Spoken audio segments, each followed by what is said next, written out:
Hi, everyone, and welcome to Slooh's latest broadcast. This is the Lyrid Meteor Shower. I am broadcasting to you live from Smoky Hollow Studios at Slooh HQ in Washington Depot, Connecticut, where it's really, frankly, a pretty dreary day out. We're getting a lot of rain, we're getting a lot of wind, But that's why we have a global telescope network, and we are going to be bringing you some live views, one of which is showing up right on your screen now, of some beautifully clear skies from the Canary Islands. I'm Eric Edelman, the producer here at Slooh, and I'm going to be joined here tonight by a pair of great Slooh astronomers. We have Slooh astronomer Will Gator with us tonight, as well as Slooh astronomer Bob Berman, the author of Zune, The Way Things Move. And so we're going to have a lot of fun talking about not only the visual ways that we can see meteors, but the fun audio ways that we can hear them as well. This is going to be a meteor shower sensation for you here tonight, and we're so happy that you've joined us for the occasion. We're going to be broadcasting to you for just about 6 hours, maybe more, about 5.5, but right until the dawn begins over at the Canary Islands. And so we are giving you the optimal time to view this meteor shower. This is a meteor shower that is best seen in the hours late at night, right until from midnight to dawn region. And depending on where you are in the world, where we are on the Canary Islands, we're right at midnight right now. And so we're going to be showing you the absolute best time, best location to see these things as we're going to see them tonight. And we're hoping to get a lot of interesting sights in. We'll see how many meteors we can catch. This is a little bit of a smaller shower, but it's one where if you're determined, maybe you might see some interesting streaks of light. And we here at Slooh are ready to guide you through and share a really great experience with you. So thank you again for joining us. And I wanted to welcome the team officially to this broadcast. Thank you so much, Will and Bob, for coming on tonight. Welcome. Hi, Art. Hi, pleasure being here. Yeah, it's going to be so much fun, and I wanted to talk a little bit about what we have in store here tonight, and also ways that you can interact with us. Tonight we're going to have a hashtag called Slooh Lyrids, Slooh Lyrids, excuse me, where you can interact with us and ask us questions about this meteor shower, and so we're looking forward to having your questions, whatever they may be. Where we can hear about what you want to hear about, and we can talk about that because we have a lot of time and a lot of things to cover, but also we really want to emphasize what you want to hear about. So let's make this a team effort here, and you're welcome to join us on social media and interact with us as you may please. But just to start us off, I was wondering, first maybe this question to Bob here, what are you maybe looking forward to tonight with this meteor shower? Anything in particular that you're really hoping is going to come true? Yeah, well, the Lyrids, even though it's not one of the really major showers of the year, like the Perseids every August 11th or the Geminids in December, nonetheless, these showers sometimes produce some fireballs. So we could see some very bright streaks. And I know we've got the low light equipment that would bring us these experiences live. So let's see what the night unfolds for us. Oh, absolutely. This is a great time to introduce that. Yeah, we're going to have a couple different feeds tonight. This one that you're seeing right now, this is a live view from the Canary Islands from our all-sky camera. So this is going to give us a wide view of the whole sky, but it's also it's going to be images. There's going to be exposures of the night sky. And so if we catch meteors on this one, it's going to see a streak of light. You're going to just see a picture of a streak on the screen. And we're also going to have a low-light camera that is going to be shooting video, so you're going to see movement on that one as well. And this one is a new camera that we've installed in the Canary Islands, and it's just up and running just this week. And so we're looking forward to seeing what this new aspect can bring to meteor showers. And of course, I cannot forget to mention the fan favorite that you guys have really loved over the past year that we've brought in is the radio audio feed that we're getting from spaceweatherradio.com over in New Mexico, courtesy of Stan Nelson and Sarah, the Society for Amateur Radio Astronomers. They're going to be coming in throughout the night, showing us what it looks like to hear a meteor. And so that's going to be a lot of fun. Those are going to be interspersed throughout talking segments that we're doing live here. Will, Bob, and I will be doing. And so it'll be a lot of fun. There's lots of things to see. And so if you want to stay up as much as you can through the night with us, we'd love to have you. So thank you again. And maybe a question to you, Will, as well. Is there anything in particular you're looking forward to tonight? I think it's expecting the unexpected. That's the thing with meteor showers, is that we don't know what's going to happen, and that I think is the fun of it.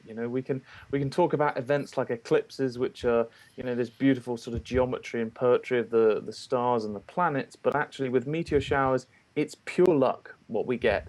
And if we get a good show, fantastic. But let's look forward to see what we see. I'm really interested to see what our low light cameras can pick up this evening.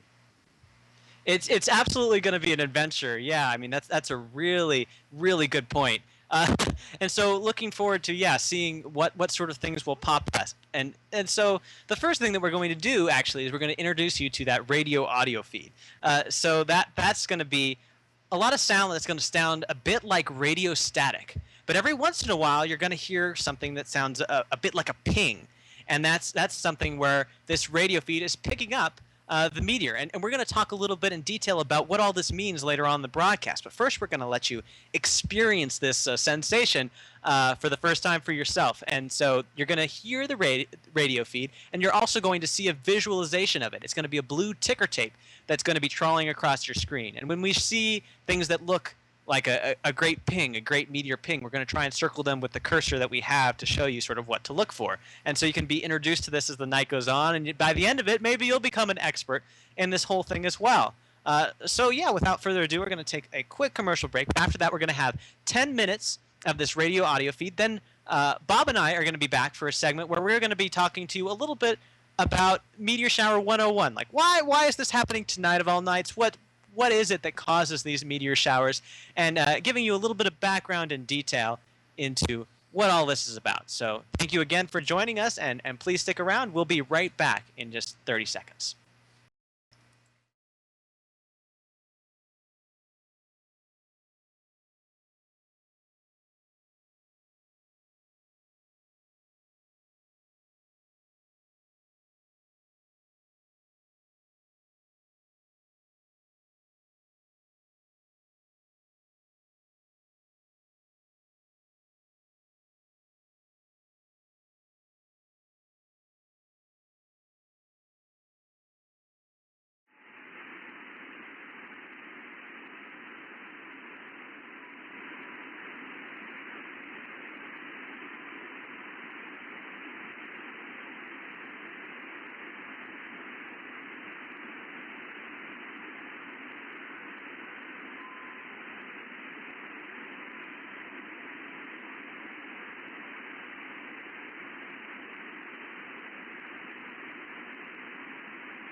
Hello, everyone, and welcome back to our audio portion, our audio talking segments. I'm coming back to you with myself and Bob Berman with an interesting Twitter question that we're getting.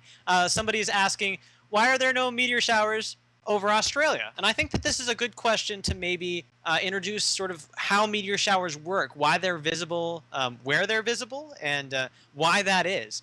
Could you maybe speak to that question? Is it true that there are no meteor showers over Australia? Is that a thing, Bob?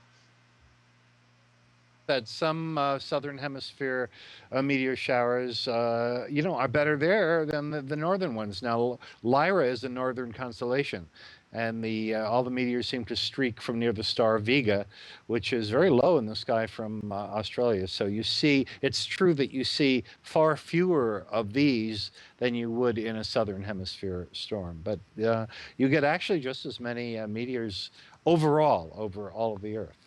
This one happens to, the parent comet is Comet Thatcher, and that has a very highly inclined orbit. It comes to us from 89 degrees above the plane of the ecliptic. It's almost diving straight down on us. So this is a northern hemisphere shower, no question about it. Oh, interesting. And how it'd be interesting to maybe talk a little bit about sort of how we dive into a cometary path or the debris path. We actually have a great NASA visual that shows this a little bit, like that I can bring up real quick. Here it is. Mm-hmm.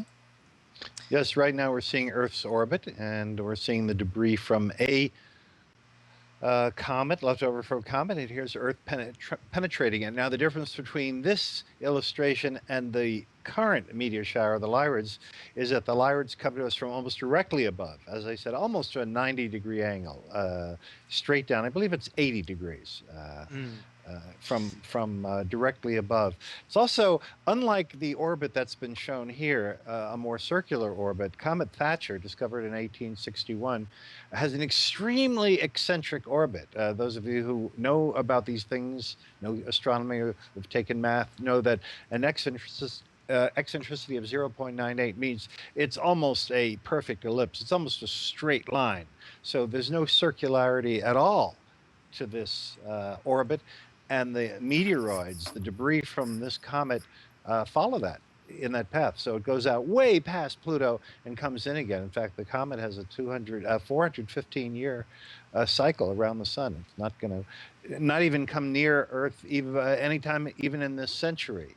So the debris, the meteoroids follow the path of the parent comet. In this case, a comet discovered in 1861 with a very odd orbit.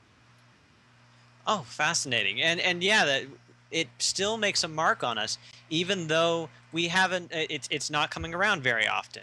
And also, wanted to bring up a note that we can also bring in now our low light camera feed, and this is going to be an interesting look. I can show the all sky and the low light camera side by side, and so you are seeing what looks like pretty much a black screen there, but that is it's actually showing the night sky, a little smaller field of view than we have for the all sky, but it's also the place where we're most optimistic to see streaks of light. So keep looking into the abyss, and maybe the abyss will show something back for you. Yes. Is that? Yeah, could you maybe speak a little bit, Bob, to the differences between the all sky and the low light? I'm sorry, say that again.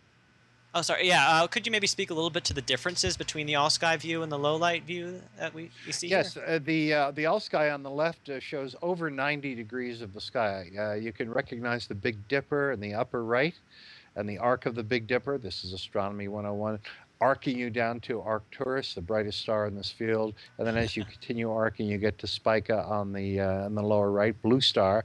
The left side, the brightest star there is the planet Saturn in Scorpius with Antares, reddish star to its lower left. So you can see the stars, giant field of view. The one on the right is only a 22-degree field, but its advantage is that it is so sensitive to low light that any meteors going by will show themselves as motion. You actually see them streak across the field of view. Whereas on the left, the all-sky view, you'll see it switching every matter of seconds as it takes another picture of the sky. So two very different looks, and both of them will capture meteors, but in different ways. And we got another question coming in from Twitter here, where somebody is asking, is the telescope out of focus or is it me? I haven't seen one meteor yet. And so maybe this speaks a little bit towards how active this shower is. And we're not expecting to see a lot of meteors every minute or so. It's going to take a bit of patience. But could you maybe speak towards the frequency that we're expecting here, Bob? Like, should we be seeing Yes. tons and tons of meteors by now? Should we not be? And what are the odds that you'd lay out there?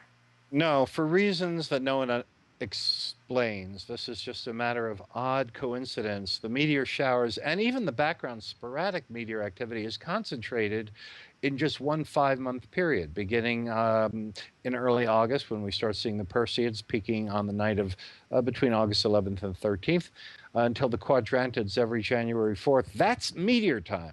So right now, Eric, we're in the skimpy time of the year, the pathetically low, almost no meteor time of the year. And therefore, when we have any kind of meteor shower, like the Lyrids that are peaking tonight, we'll content ourselves with the 20 per hour that the Lyrids produce, compared to the 90 per hour typical of the Perseids, or the 120 per hour typical of the finest meteor shower each year, which is the Geminids every night. December 13th to 14th. Every December we see those. So this is not a major meteor shower. So we are looking, and we'll see how many we see. But we're not really expecting a lot. Plus, we're looking at a fairly narrow part of the sky. And if you're used to meteor watching, you know that you want a wide field of sky to have a greater chance of seeing more. On the other hand, we want to be able to capture them. So we are using this wonderful, very, very sensitive camera that will even show motion.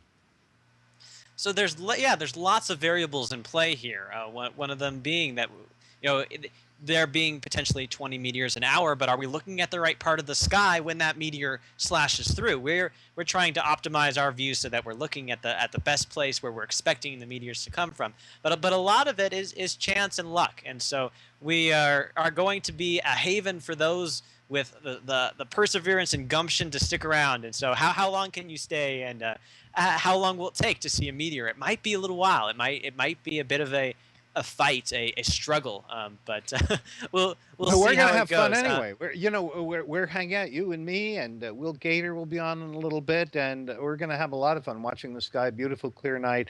Lyra's on the upper left, in case you wonder the direction whence the meteors will come, and the meteors all streak from that constellation near the star Vega, if you know the night sky. In both fields of view, Vega's to the upper left. So we would expect all meteors to be zooming down and to the right. But as the night goes on, you'll see a slow switch in position, of course, as the heavens whirl around. So there's lots of opportunities to see lots of different things, and we hope that you enjoyed the radio audio feed as well. That's an interesting little aspect. And one of the fun things about the radio audio feed, though, is on average you can hear about 2 to 10 times more meteors than you can see, for some reasons that we'll get into later. And so this being a more inactive shower, it might be easier for you to listen to what you can't necessarily hear, or listen to what you can't necessarily see. And so that'll be a bit of a fun opportunity as well. So even though this is a minor shower, we're trying to give you as many ways as possible to possibly see these meteors and interact with them. And of course, we always recommend, if you have clear skies, to step out and look into the night yourself, and maybe take us along with you with your smartphone or what like, and we can provide some commentary for that adventure. There's lots of different things to see. And on that sort of subject, are there really great points in the night sky that are up right now that you might recommend looking out for, along with the Lyrids being this fun showcase for tonight? Oh, absolutely. And what's out, of course, depends upon where you're located. If you're in California right now, it's just barely getting dark. And if you're on the East Coast, it's fully dark. We're giving you a view on the left from the Canary Islands, essentially in the same longitude as Great Britain. So that's universal time. It's after midnight, and look what's coming up. In the lower left, there's Scorpius, arguably the finest constellation. Some would say Orion, and I won't quibble with that. You know, in Greek mythology, they hated each other because the hunter was killed by the scorpions. So the gods wisely put them in opposite sides of the sky so they could never have to be out at the same time. When Orion is setting, that's just when Scorpius is rising, and there it is on the bottom left of the scene, that red star being the famous Antares. Its name means the rival of Mars because look at its color. And that bright star to its upper right, that's planet Saturn. On the right side, there's Spica, famous blue hot star, one of the bluest stars in the entire night sky. In fact, of the bright stars, it is the bluest, with to its right Corvus the Crow. That's that odd quadrangle to the right of the blue star on the lower right, and then the brightest star in the field of view, the famous Arcturus, with the Big Dipper on the upper right. So there's some quick stargazing while we're waiting for meteors to streak by. You'll see this in your sky at around midnight. That's the midnight view, because that's what we're seeing. And we have another question coming in from Twitter. There's so many curious people, and we're so happy that you're bringing these questions to us. We love to answer all of them. And so we have Joe who's asking for the Slooh Lyrids, is there any particular direction I should look in the UK? Is there a particular direction depending on where you are in the world, or is there just a universal direction all of us on planet Earth on this Earth Day should be looking toward? Yes. Well, you know, that depends on the time of night. So if the questioner is in the UK, which I assume he or she is, well, then it's already after midnight, and Vega is already nicely up in the eastern sky and should face the east. You'll see it as that bright bluish star, and getting at this hour quite nicely high in the east, and the meteors can streak from any direction from it. You know, before Vega rises, which is early in the night, you only see the meteors that streak upward from it. A little later on, you see the ones that come upward and sideways. They're all coming at 30 miles per second, about 48 kilometers per second. Fairly fast, not the fastest, but fairly fast. And then as the night goes on, you see meteors that are streaking left and right and up and down. And that's why the maximum number is after midnight, the very time that we're observing now, because that's when you'll see them in all directions. But again, this is only about 1/5 the number, the frequency, the intensity that we get in the famous Perseids every August 11th to 13th, and only 1/6 the intensity that we get in the Geminids. So here we are fortunate to get meteors at all. This is not the time of year for meteors, and we're looking for them. They will happen. You heard the sound, and we'll talk a little bit about what the sound is. It's really not sound. It sounds like sound, but meteors don't make any sound. So we can discuss at some point what we're really hearing. Well, I mean, if a meteor is making a sound, maybe like a crash landing nearby you, it's not a sound you would want to hear, would be all I would say if it could get that far down. But yeah, we're listening to approximations and all that. One thing that I was thinking about as you were talking, Bob, is I'm personally curious. Like we tend to see that meteor showers are peaking in the times when no one wants them to. After midnight, you have to stay up really late to see them for the majority of showers. Not all of them, but for a majority of them. And is there a reason why a lot of them tend to peak in those early hours of the morning/night, where only the really ardent sky watchers that have the gumption to stay up get to see them? Oh, very much so, because at dawn, you are on the part of Earth that has rotated to be looking straight ahead as we go around the sun. You know, Earth goes around the sun at about 30 kilometers per second, 18.5 miles per second. And naturally, we're going to see more when we slam into them than the meteors that have to catch up to our moving planet from behind. So before midnight, the only meteors we're going to see are the ones that come up to us from behind. At dawn, we'll see the maximum number, because then you're in the pilot seat. At dawn, when you look straight up, or high up at least, you're looking straight ahead in our motion through space. So of course, you're going to see more meteors at that time. The exception are the Geminids, every December 13th to 14th. And those meteors come at us sideways. And so therefore, it really doesn't matter what time you watch, because they're sort of like a car backing slowly out of a driveway and then crunching quietly into yours. That's not a good analogy. I don't think I'll ever use that again, but you get the idea. It's coming at us sideways, but most of them, you want to have Earth's motion and the meteor's motion added to each other, and that's what you get after midnight. Oh, that makes sense. So it's all about all the motion of all the different parts that are in play, and sort of speaking a little bit to that, like when it comes to what causes these showers, we have an interesting question here that just came in, where somebody's asking: Are all meteor showers associated with comets, or maybe are there other things that are out there that are causing some as well?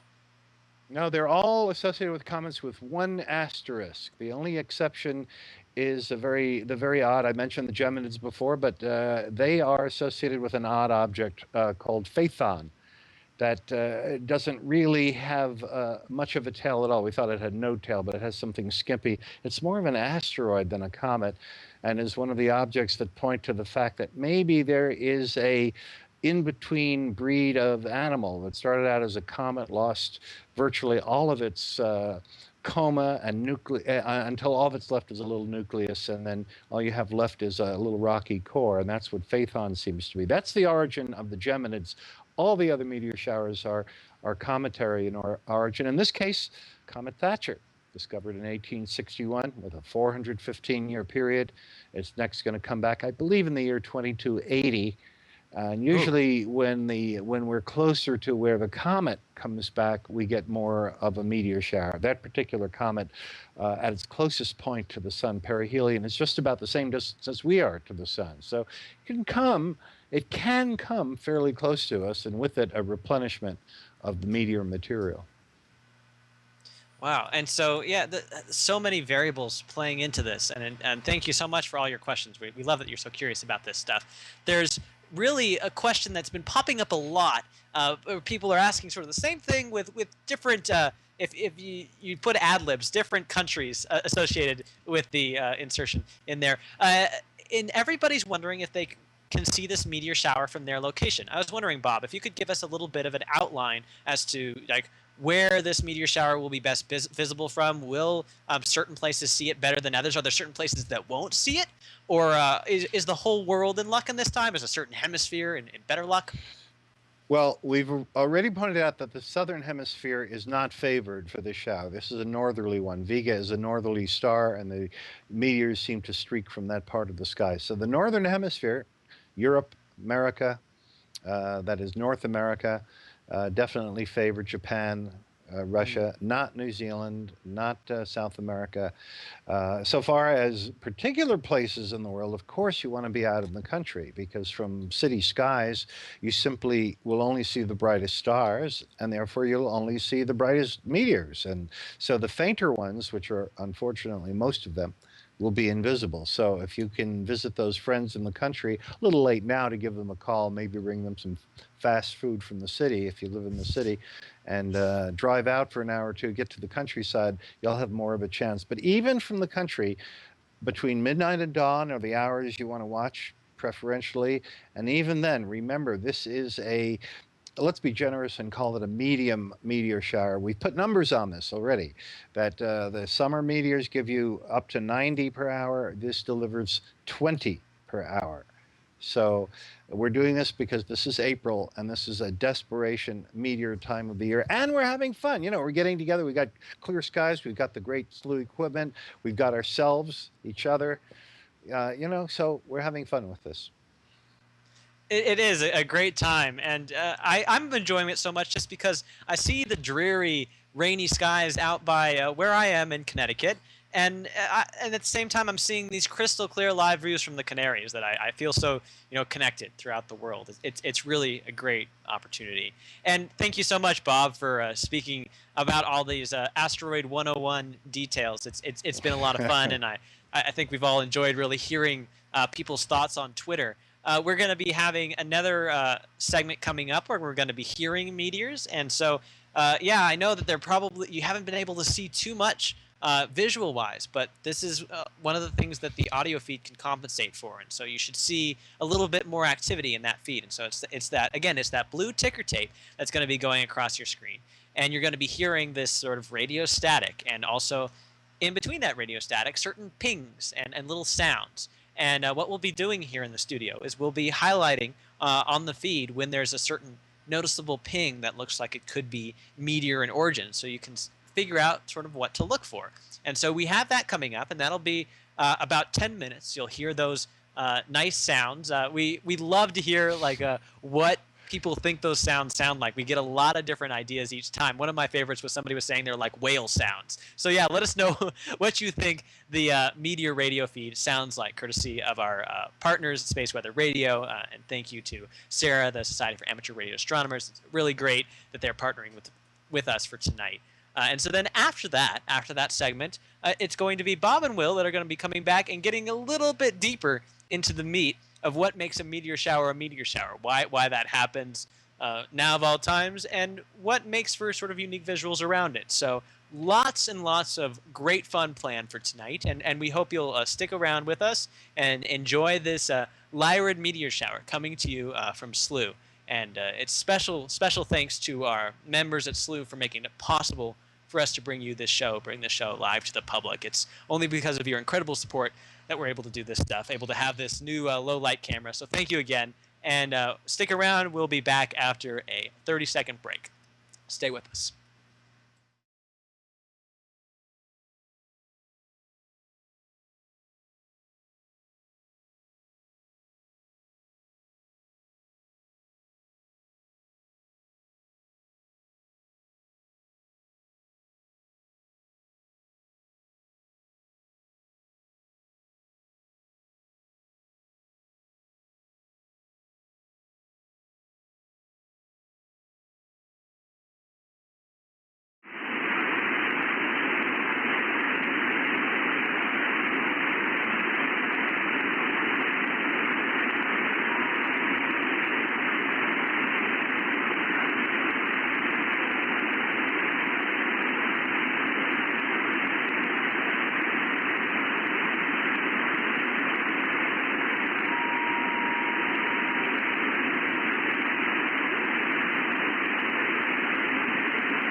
Hello and welcome back to our live audio segments. Well, of course, everything here is live tonight. We just finished another segment of listening to the radio audio feed. I hope you had some fun with that.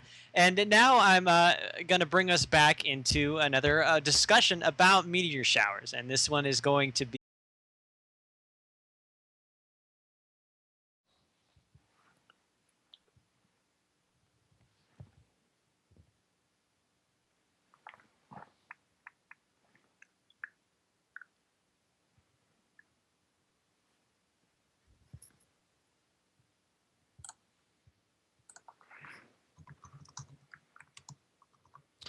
Hey, looks like we're back. Hi, Bob. How you doing? I'm good. Well, how are you? You're up late, aren't you? It's coming up to 2 a.m. here in the UK, actually. So Uh, if I've got little bags under my eyes, well, I don't think at your youthful age you're going to get bags from a single night, but what do you think? Nice clear skies, huh?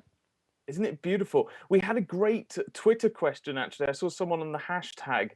We've got this view, obviously, from the ground, but Josh Bin said, what would the view look like if I'm on a low orbit satellite and a meteor enters the atmosphere and it burns up? I don't know if you've seen these pictures, Bob, but the astronauts on the ISS actually have taken pictures of meteors coming through the atmosphere. So, Josh, to answer your question, we've seen pictures of it. I'm sure if you Google sort of meteor from the ISS, you'll see them, and you can actually see these little streaks going down into the atmosphere, which of course is very strange because we're used to seeing them overhead. Yeah, that's very cool. The phenomena that they see, auroras, are at roughly the 100-mile altitude. 100. I know we use miles here. You use kilometers. Feel free to keep using kilometers. That's the scientific standard of the world. But I'll keep using our North American miles here. And the same with meteors. Oddly enough, by coincidence, meteors burn up at about the same height that auroras appear. So, yes, the space shuttle that orbits more than twice as high as either of them definitely look down and see those things below them. Must be a little odd and freaky and curious, right? Yeah, yeah, it must be really strange. I thought it'd be fun to talk and actually go back right to the beginning of what actually causes the meteors themselves, or at least we should kind of define the sort of different things we're talking about, I think, really, because we're talking about asteroids and we're talking about comets and meteors, and occasionally we talk about meteorites and even meteoroids. What do we mean by all these terms, Bob? Okay, so a meteor is anything streaking through the atmosphere. If your grandmother streaked through the atmosphere, she would be a meteor. Anything, but the most usual thing that we're used to are bits of comet debris, and certainly all the meteor showers, except for the Geminids, which are more of a question mark caused by an odd object called Phaethon. All of them are meteor debris. None of them make it to the ground. So here's to answer your question. In space, where nobody can see them, because most of these things are the size of an apple seed, and who's going to see an unlit apple seed hundreds of miles up? Invisible. But that's what would strike the International Space Station, a meteoroid. Now, if it hits the atmosphere and starts glowing, that's your meteor. If it makes it all the way to the ground and somebody finds it, then it changes its name again and becomes a meteorite. But these don't do that. This is debris from Comet Thatcher. None of these, zero, will make it through the atmosphere. They'll burn into dust high up in the air. Rather, it's pieces of asteroids that can become meteorites. There's 54,000 of them that are in collections. 54,000! Of which all of them are asteroids, except for 85 that came from the moon and 67 that came from Mars. You made an interesting point there, actually, of course, and I perhaps never really occurred to me, but of course, these tiny dust grains are high up. We can't see them, and I think that's one of the interesting things about this meteoritic dust is that there are like hundreds of tons of material falling on the Earth every day, aren't there? You'll see disparate estimates. Yes, the usual estimate is 100 tons per day, but nobody knows for sure. So you get different estimates. One thing's for sure: Earth is getting heavier all the time from these things, because it more than makes up for the loss of some atmospheric gases that are leaking into space. So our planet gets heavier. As it does, it's going to change our rotation, which is already getting 1/700th of a second longer after each century has passed. So, we're going to slow down in our old age. I think it's really interesting, isn't it, actually, that the objects that form the meteoroids that are forming this meteor shower, they actually are some of the oldest objects in the solar system. I mean, we really have to go back, 4.5, 4.6 billion years to the beginning of the solar system to when these comets were actually born themselves, right? Yes. Although, you could argue, Will, and you know this, better than anybody with your degree in astronomy. You're a professional astronomer, and that every atom in our bodies is older than that. Actually, Mm. a little asterisk to that, because the hydrogen and the helium, some of it came from the Big Bang. That's older stuff, but certainly the more complex atoms, the iron, the carbon, the oxygen, were all fashioned in the hearts of stars, and so these are newer, younger materials than the Big Bang. So only the helium, of which there's not even a single atom in your body, Will, of helium. You don't need that stuff unless you've been inhaling party balloons lately, to make your voice sound like a munchkin. But other than that, hydrogen, yeah, plenty of hydrogen, since 2/3 of every water molecule is hydrogen. So, but other than that, yeah, the all the stuff around us is old. But the comets are primordial. This is initial material. Too bad none of it makes it to the ground, unlike asteroid material, which delivers all of its stuff to us. Imagine that convenience. It saves us the commute. We don't have to go out to other places. The stuff comes to us. Yeah, I think it can get quite existential, can't it? Meteor watching. It's sort of, you've got plenty of time to lie back and sort of contemplate the universe, and then like you were going, your thought process there, I could see going all the way back to the Big Bang. This is why I love meteor watching, is because it just takes your mind everywhere.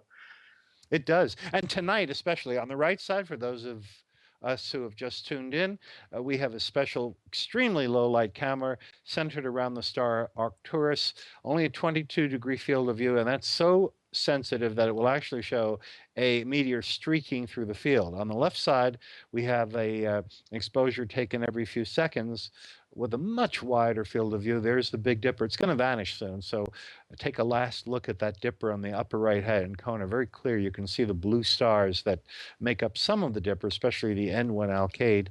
Only the upper right one is actually a spectral class F star that is a cooler, older star. Brightest star on the right is Arcturus. And then on the bottom left is Scorpius rising with two bright stars, Beautiful, the isn't orange Antares and the bright star, which is really Saturn. Beautiful night. it? It's extraordinary, isn't it? You can just see the heart of the Milky Way actually rising there on the horizon over the Canary Islands. An absolutely extraordinary view there. We've Yes. got this question, another Twitter question from someone using the hashtag Slooh Lyrid. So if you want to ask a question, you can use that hashtag as well. They ask, would the live cam on the ISS be able to see the meteor shower? It's a good question. I probably think not. You'd need some sort of low light capability. What do you reckon, Bob? Exactly. I would think not also, because, every camera, you want to set it to what you're interested in exposing. Now, the Earth is generally brilliantly lit. We have a much higher albedo than the moon. The moon's average reflectivity is only around 10% of the light hitting it from the sun reflects. Earth is 38%, so we're about 4 times shinier. And if you want to look down from the ISS and get any kind of view of the Earth, you cannot take too long of an exposure. Otherwise, you're going to burn it out and make it look white. And even on the night side, the capabilities are not as keen as what you'd need for most meteors. So my guess would be no. Yeah, I think it's that the movement and the long exposure you'd need. But maybe in the future, who knows? Cameras might advance to the stage where we have a live Slooh show with a view live from the ISS. I think that'd be very cool.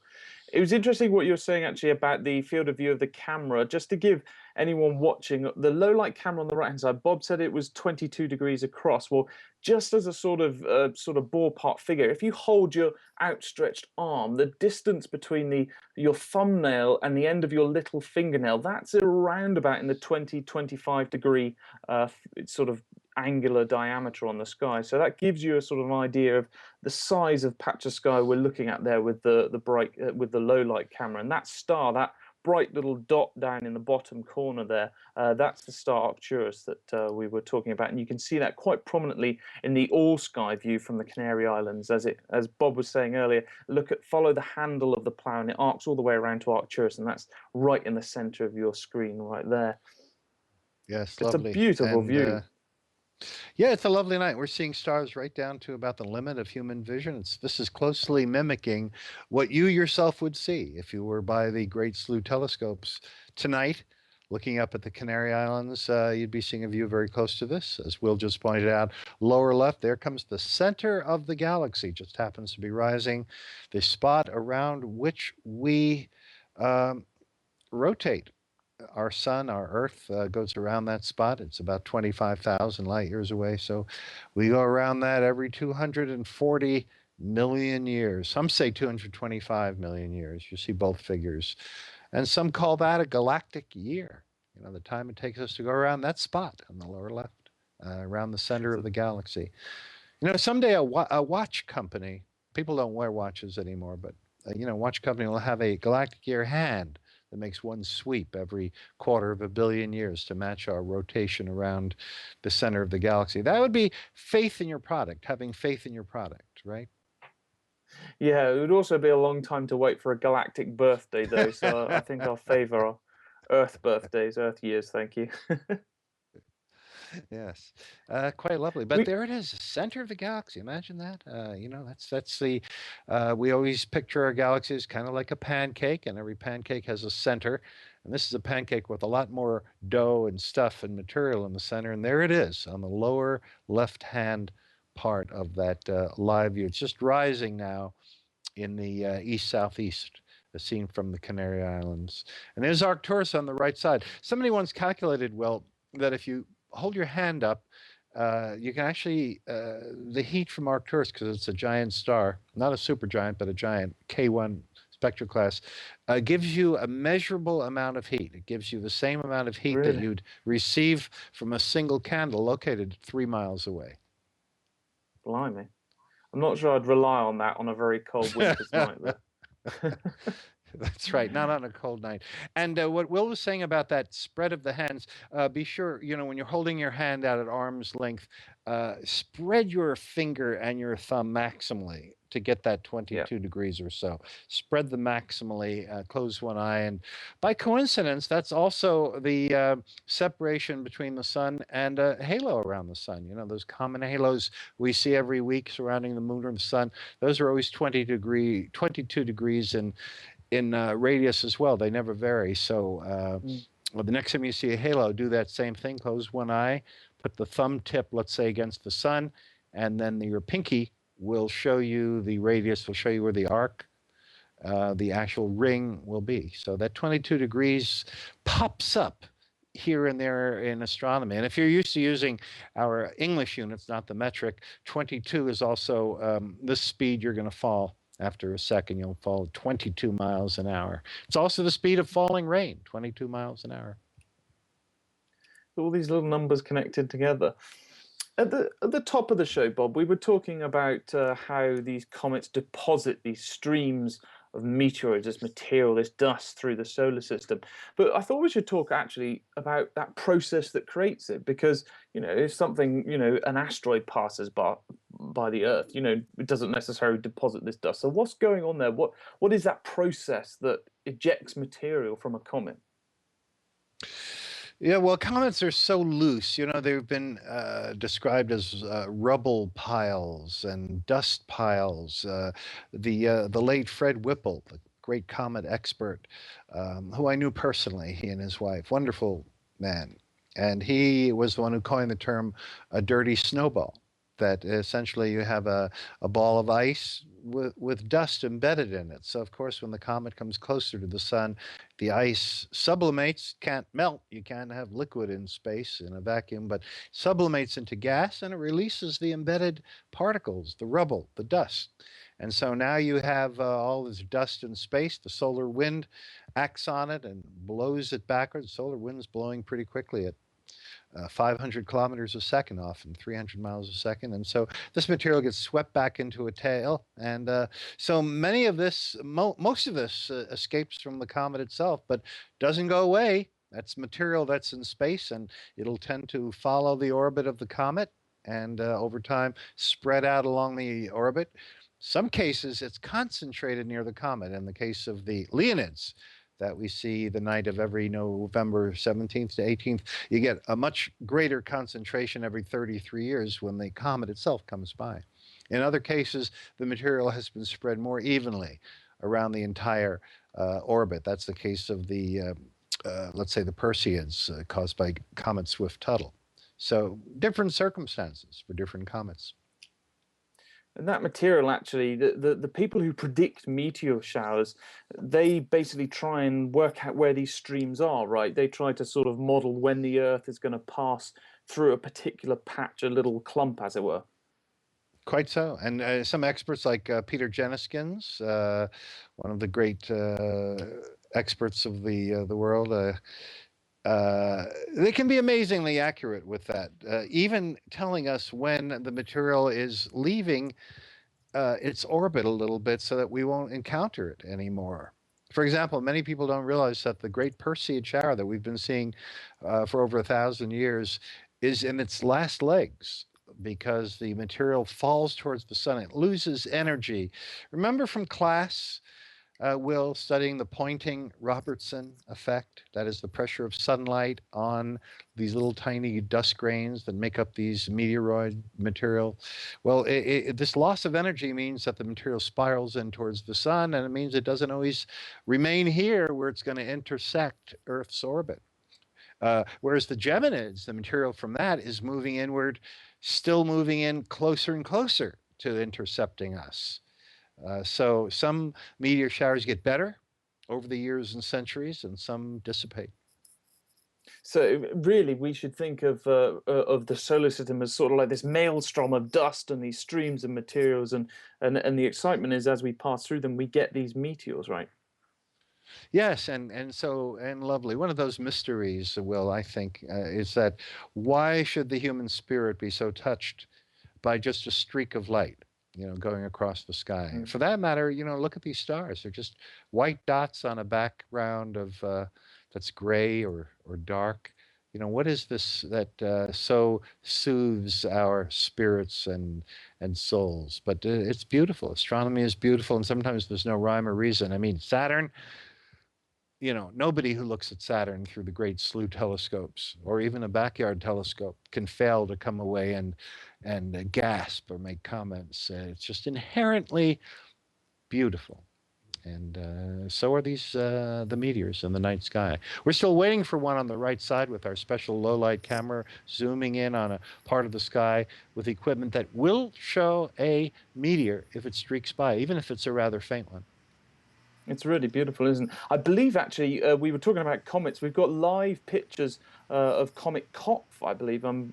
Eric's telling me from the studio. I wonder if we can put those on the screen now. There's a live picture from the Canary Islands from our scopes there.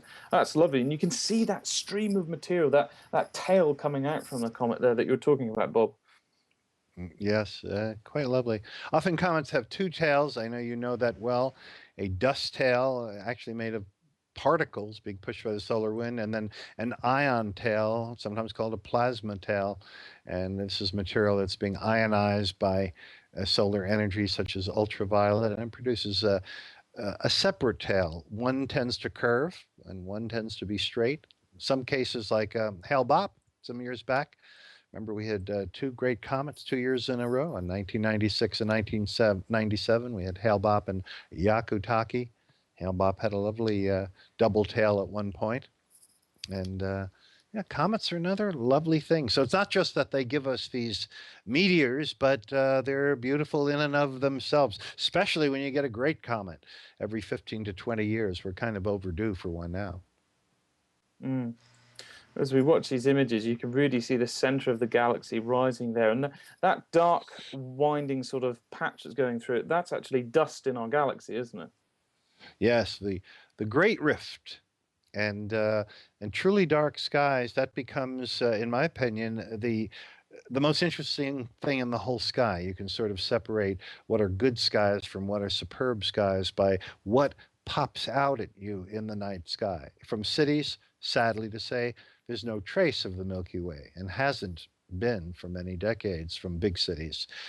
From the darker suburbs, you'll see the Milky Way. From rural areas, the Milky Way pops out at you, but from superb sites such as the Canary Islands or the middles of deserts or places like that, it's not the Milky Way so much, but those dark nebulae, those inky, interesting modern art looking cameos of blackness that are superimposed in front of the Milky Way that are the most striking, fascinating, detailed features of the night. And you can't help stare. You can't help but stare at the features of those dark areas within the Milky Way when you have really, really dark skies. And we're just starting to see that rising now, as Will points out on the lower left of that picture. That's the Scorpius, and to the left, although you can't see the constellation yet, Sagittarius, marking the center of our galaxy.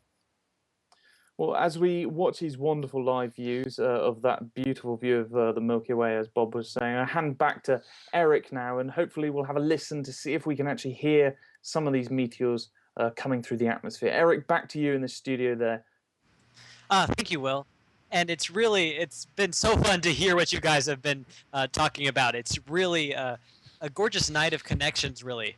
And it's quite a lot of fun to bring the comet images in as well. We're talking about all these cycles and what's causing these meteors, and it's really quite a fun night. And I think we're going to get deeper and deeper into the artistry and emotion of it. I was loving your poetry, Bob, that you were wielding, just talking a little bit earlier. That was it was so much fun to listen to. And so yeah, we're Well, going to thank you. take a quick break here, but we're going to be right back, and we're going to be getting a little bit deeper into one of the aspects of this meteor shower that we've been talking about off and on, which is the radio audio feed. And so I've seen a few questions coming in through the hashtag Slooh Lyrids, and if you have any questions, now's the time to ask them, because we'll be addressing those questions coming up very soon in this next segment. Will and I are going to be talking a little bit about what makes all this work and why there's that ticker tape and what's all happening there. But before we do, we'll give you another chance to listen to this radio audio feed. And so again, it's going to be 10 minutes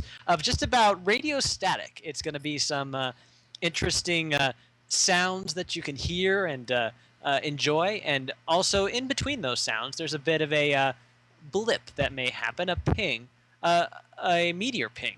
And we are going to point that out on sort of the live visual blue ticker tape that represents that radio feed, and so that you can check in and see a little bit about how this all works. And maybe by the end of the show, you might become an expert at spotting these live meteors in audio as well as in visual. So yes, please do stick around. We'll be right back after this quick 30-second break with 10 minutes of radio audio, and then Will and I will be talking a little bit about what makes this radio audio so relevant to this meteor shower. So thank you again, and please do stick around. We'll be right back after this short break.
folks, I'm pausing the radio audio just for a moment because we just saw our meteor on the low light camera. It was just about a minute back there, so you can always rewind the live feed and check for it. But yes, we saw a great streak right in that right feed. That's the low light feed. And so see if you can spot it. Maybe rewind a little bit. But yes, welcome to the Lyrids. This is live. This is happening. And so yes, indeed. It's so exciting. All right, I'll take you right back to the radio meteor feed. Thanks again for watching, and keep your eyes peeled for more.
Hi again, folks. Welcome back.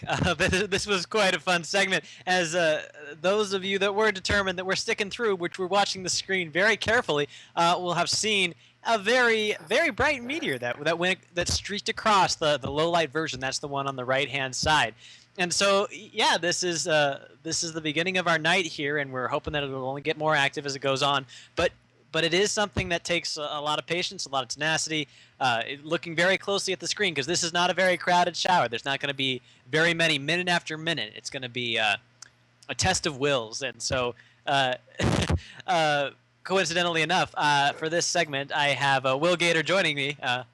So it'll be nice to have you on, Will. I hope you can excuse my pun. I had to do it. I just had to. But yeah, I'm looking forward to our discussion, because there's a lot of curiosity that I've seen build up in our hashtag, which, again, please ask us any questions you might have about this meteor shower through the hashtag Slooh Lyrids.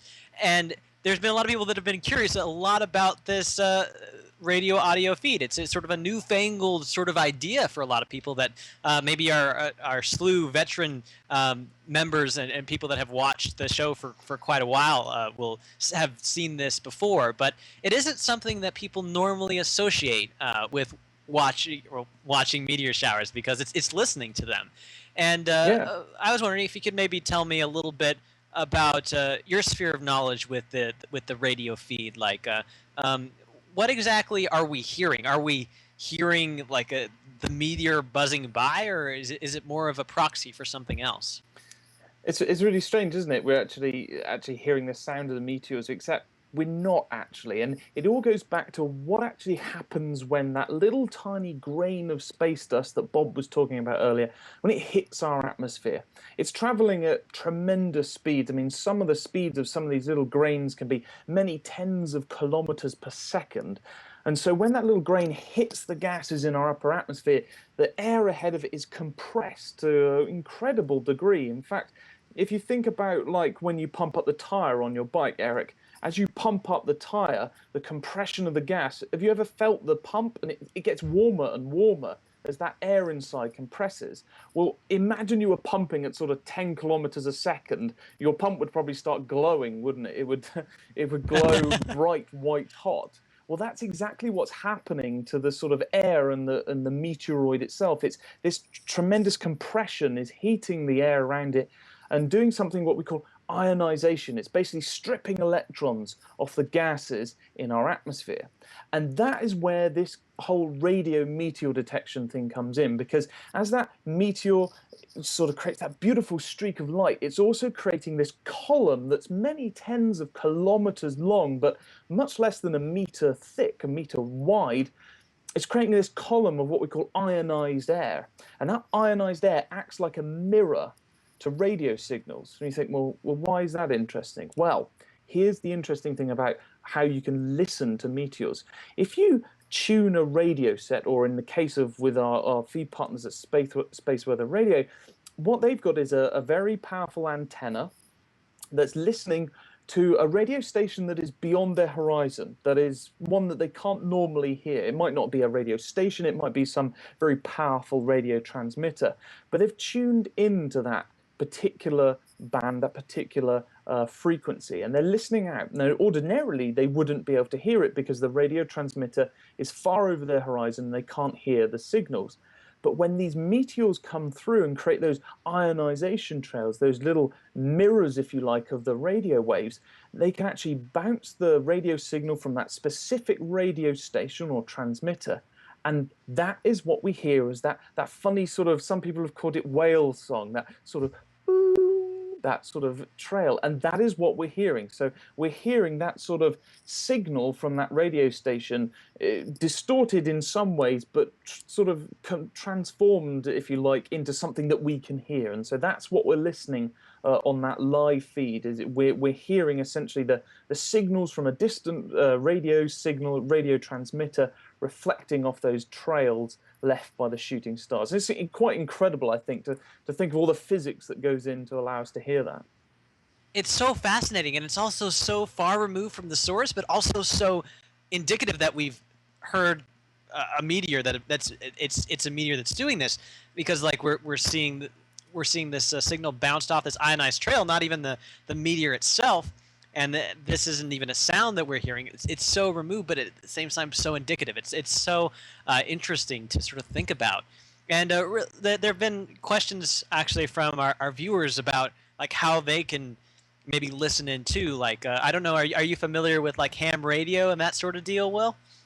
I'm not a radio expert, but I do know that actually the process of that building the antenna, or at least arranging an antenna and getting a receiver to pick up the signal, isn't actually that complex from what I understand. And in fact, there are quite a few guides online. I had a quick Google earlier on this evening to see if there were any information, and actually, yeah, there are quite a few guides to how to do it. So if you're maybe into electronics, maybe you already have a little bit of experience, this is the sort of thing you could actually set up at fairly low cost in your own back garden.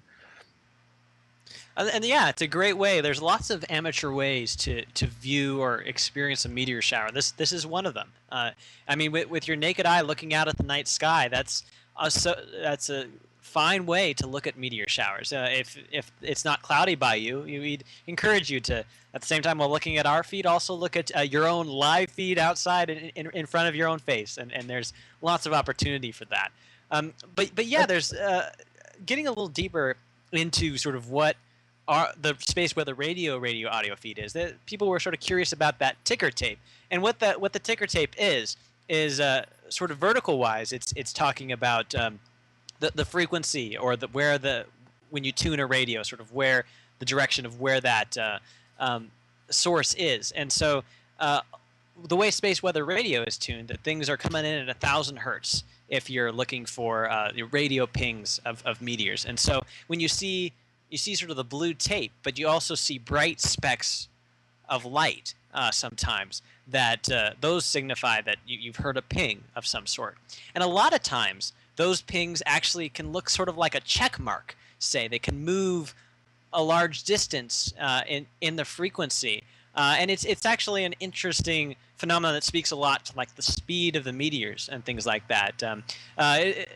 Do you maybe want to talk a little bit about the Doppler effect that comes along with these signals? Well, I was just going to say actually something that, just because you talked about visual observing, this is one of the nice things about the sort of the complementing of the two, is that we can only tell that we're seeing, say, a meteor that comes from the Lyrid meteor shower visually. We need to actually see the trail and trace it back to the radiant, the point from which all Lyrids appear to come from.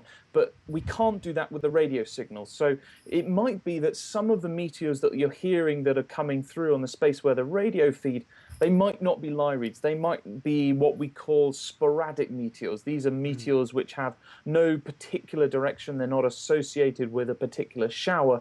And so that's just a thing to be aware of. When you're listening, you're not definitely always hearing a Lyrid, but the visual observing is how we do it. So, you know, this is why we have pictures and the radio feed, and it's one of the great ways in which different fields and different observations can sort of complement each other. And you find this a lot in astronomy, both amateur and professional.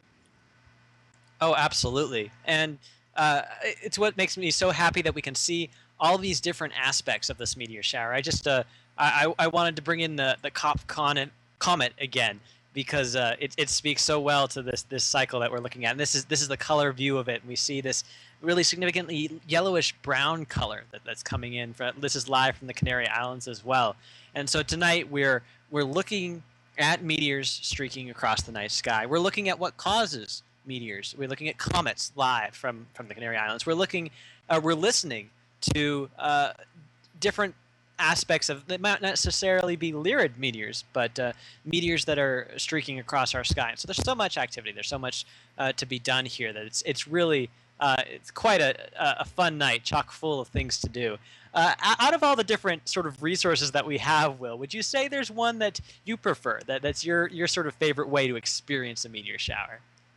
Well, this is the first time I've actually seen the low-light camera working here on Slooh, and I think actually seeing that bright meteor earlier was fantastic. I think it completely caught me off guard. I just saw it go right across the field, but that was really good. But I do love that all-sky view from the Canary Islands. It's an absolutely stunning view there of the center of our galaxy, the galactic bulge, which is that sort of bright region in the bottom left corner there, and you can see the spiral arms of the galaxy stretching away. But there up in the top left-hand corner, there is the constellation of Lyra, and that is the direction from which all the meteors in the Lyrid meteor shower come from. But if you're out observing now, maybe you're listening to us, as Eric said earlier, maybe you've got your smartphone or your laptop out with you whilst you're observing. If you're listening to us, don't look towards Lyra. That's not always the best place to look in the direction of the radiant of the meteor shower, because the trails, the meteor trails there will be very short typically. So this is good advice generally for meteor showers in general, and that is to look around about 45, 90 degrees either side of the radiant, because then you'll see the longer trails and much more likely to see something a little bit more prominent, a little bit more noticeable. So that's why we've got our low light camera pointed in roughly the direction of Arcturus, because that's a region where we hope to see some nice long trails. So that's a little tip if you're out observing, is don't look straight at Lyra, even though it is the Lyrids meteor shower.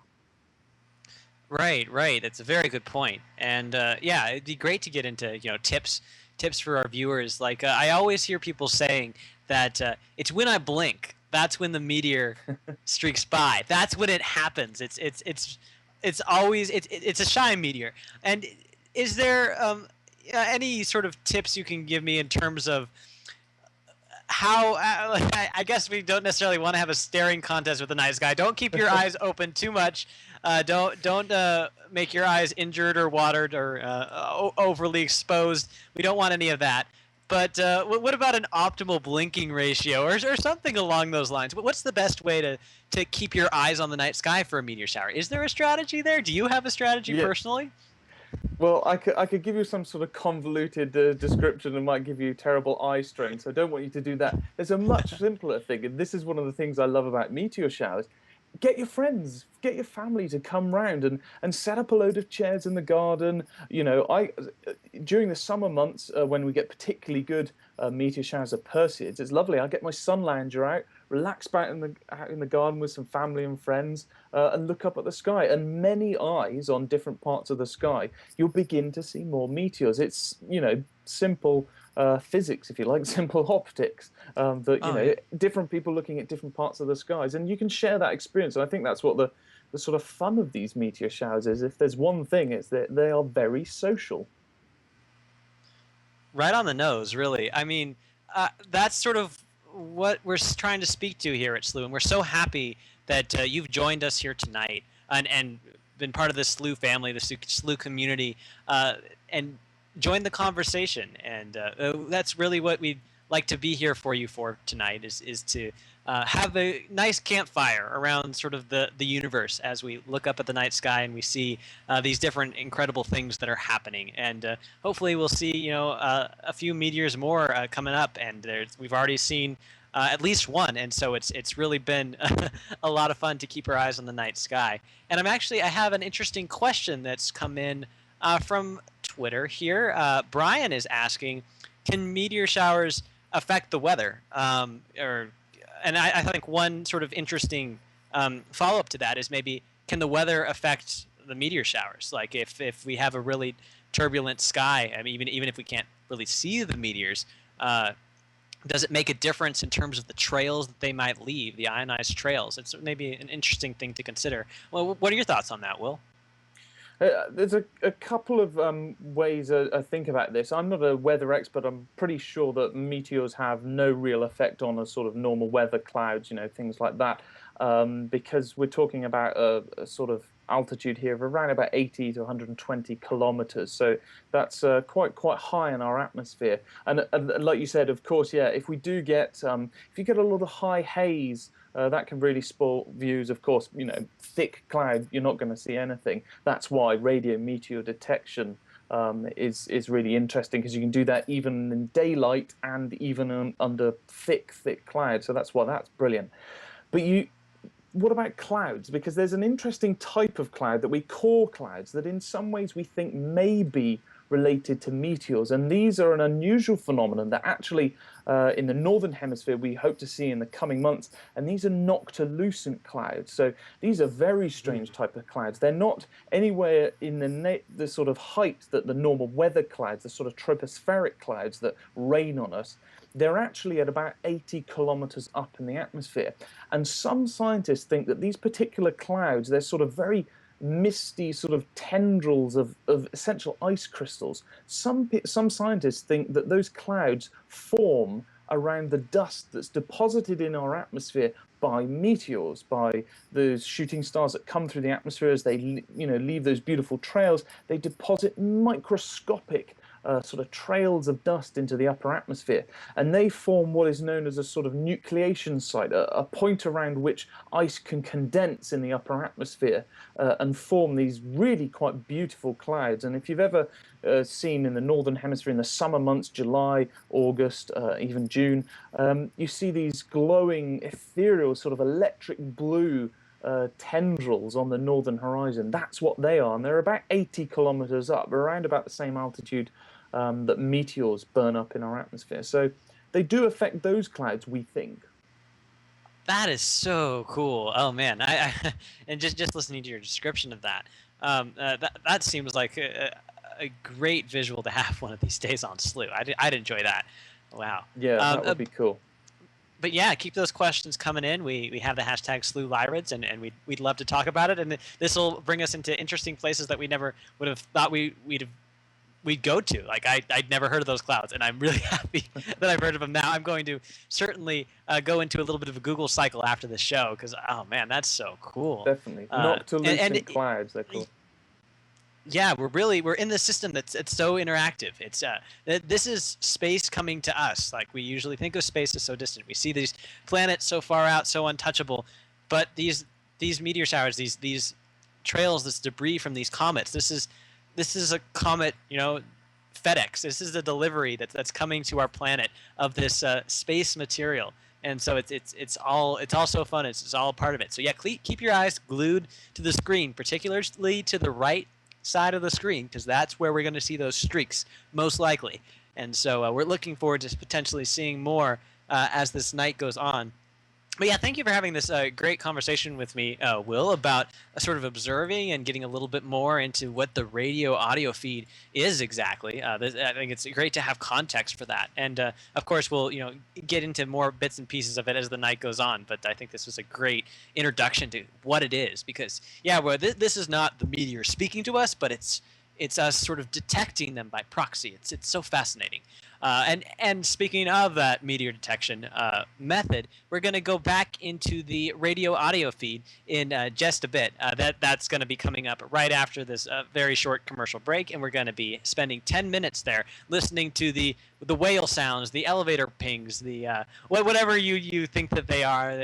It's going to be quite a lot of fun to listen to them. So thank you again, and I'm going to be coming back after the radio pings with Bob Berman, and we're going to be talking a little bit about meteor showers of yore and what we've experienced before here at Slooh and on our own as observers of the night sky. There's a lot of fun stories to be had. Particularly, Bob Berman has a wealth of them, so really do look forward to that. And so thank you again for tuning in. And I also wanted to mention to you that we really want to send out a heartfelt thank you to our Slooh members tonight for all that they've done for us. And it's because of these Slooh members that we're able to put on these shows live for the public. So thank you again. And we're so happy that we have this new low light meteor shower camera that we can put up. And this is all stuff that we can do because of a group of Sloohers that support us. So thank you again. And we will be right back with more coverage of the Lyrid meteor shower after this short message. So stick around.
Hello, and welcome back to Slooh's live coverage of the 2015 Lyrid meteor shower. Of course, we've been live throughout this. This is the talking head portion. This is the live talking head portion, and I'm coming back to you with Slooh astronomer Bob Berman, who's going to be accompanying me for this segment where we're going to reminisce, where we're going to enjoy the night sky as it's been throughout the night. And have a lot of fun talking about meteor showers of yore and all that great stuff. I actually have here a couple of great pictures of some fireballs from a couple meteor showers from last year that Slooh's done, and they're pictures from the all sky view, which is the left side. While we've seen a really great meteor on the right side here tonight, the left side has been what Slooh has been using in the past, and this right side is a testament to our push forward to keep getting you better views of whatever we're covering live in the universe. And so this is we're looking forward to having great footage from this year to maybe show and share next year from the low light camera on the right side. But for now, we have some great footage of fireballs from the all sky view that we caught. One of them's a Lyrid, one of them's a Perseid, and so that we'll have those to look forward to throughout this segment here. And also a lot of great stories to be told from myself and Bob Berman, who's I'm sure seen quite a few meteor showers, haven't you, Bob? Yes. Yes. Yeah. I mean, there's a lot to talk about. Let's see. I don't know. Do you want to go first? Do you want me to go first? Who should share their first story? Well, why don't you go first, Eric? I'd love to Okay, hear okay, what let's you- see. what I'll you set the recall. stage here. And really, a lot of my experience with meteor showers came from the production studio in setting up a lot of events over 2014 for people to view different meteor showers that were coming up, like the Orionids, the Perseids, the Geminids, and seeing the feeds that were coming in through there. And that was so much fun. I have fond memories of nights just with my eyes glued to the screen, like, oh, there's one, there's another, looking for all the different things that were popping up.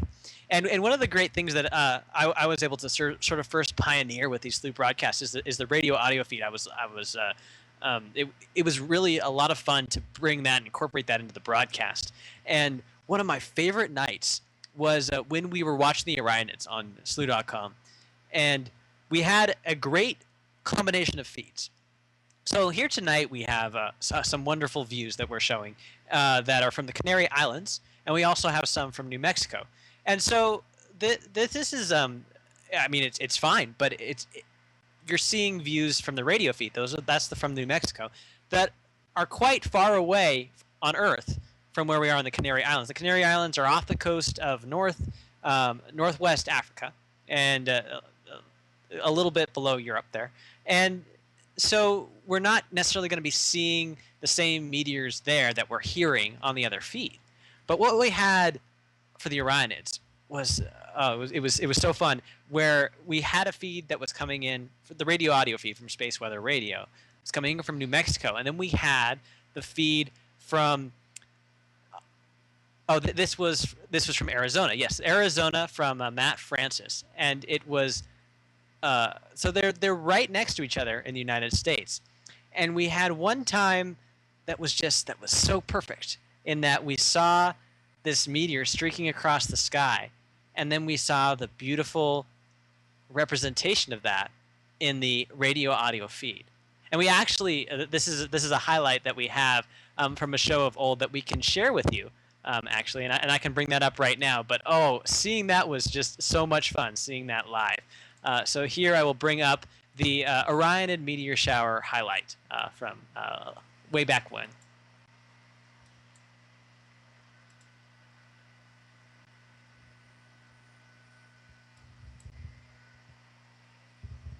So here we see, this is not the story, the meteor that I was talking about, but this is giving you a conception of what exactly these were looking for with what we were looking for with this feed. This is showing it in slow motion here, feed from Matt Francis. And so here it is coming up very soon. You see a meteor sort of in the corner of the screen.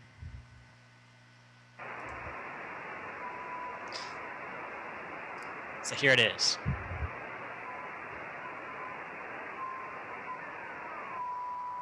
you hear that sort of strong Doppler shift sound, and you see me frantically circling where it is on the ticker tape.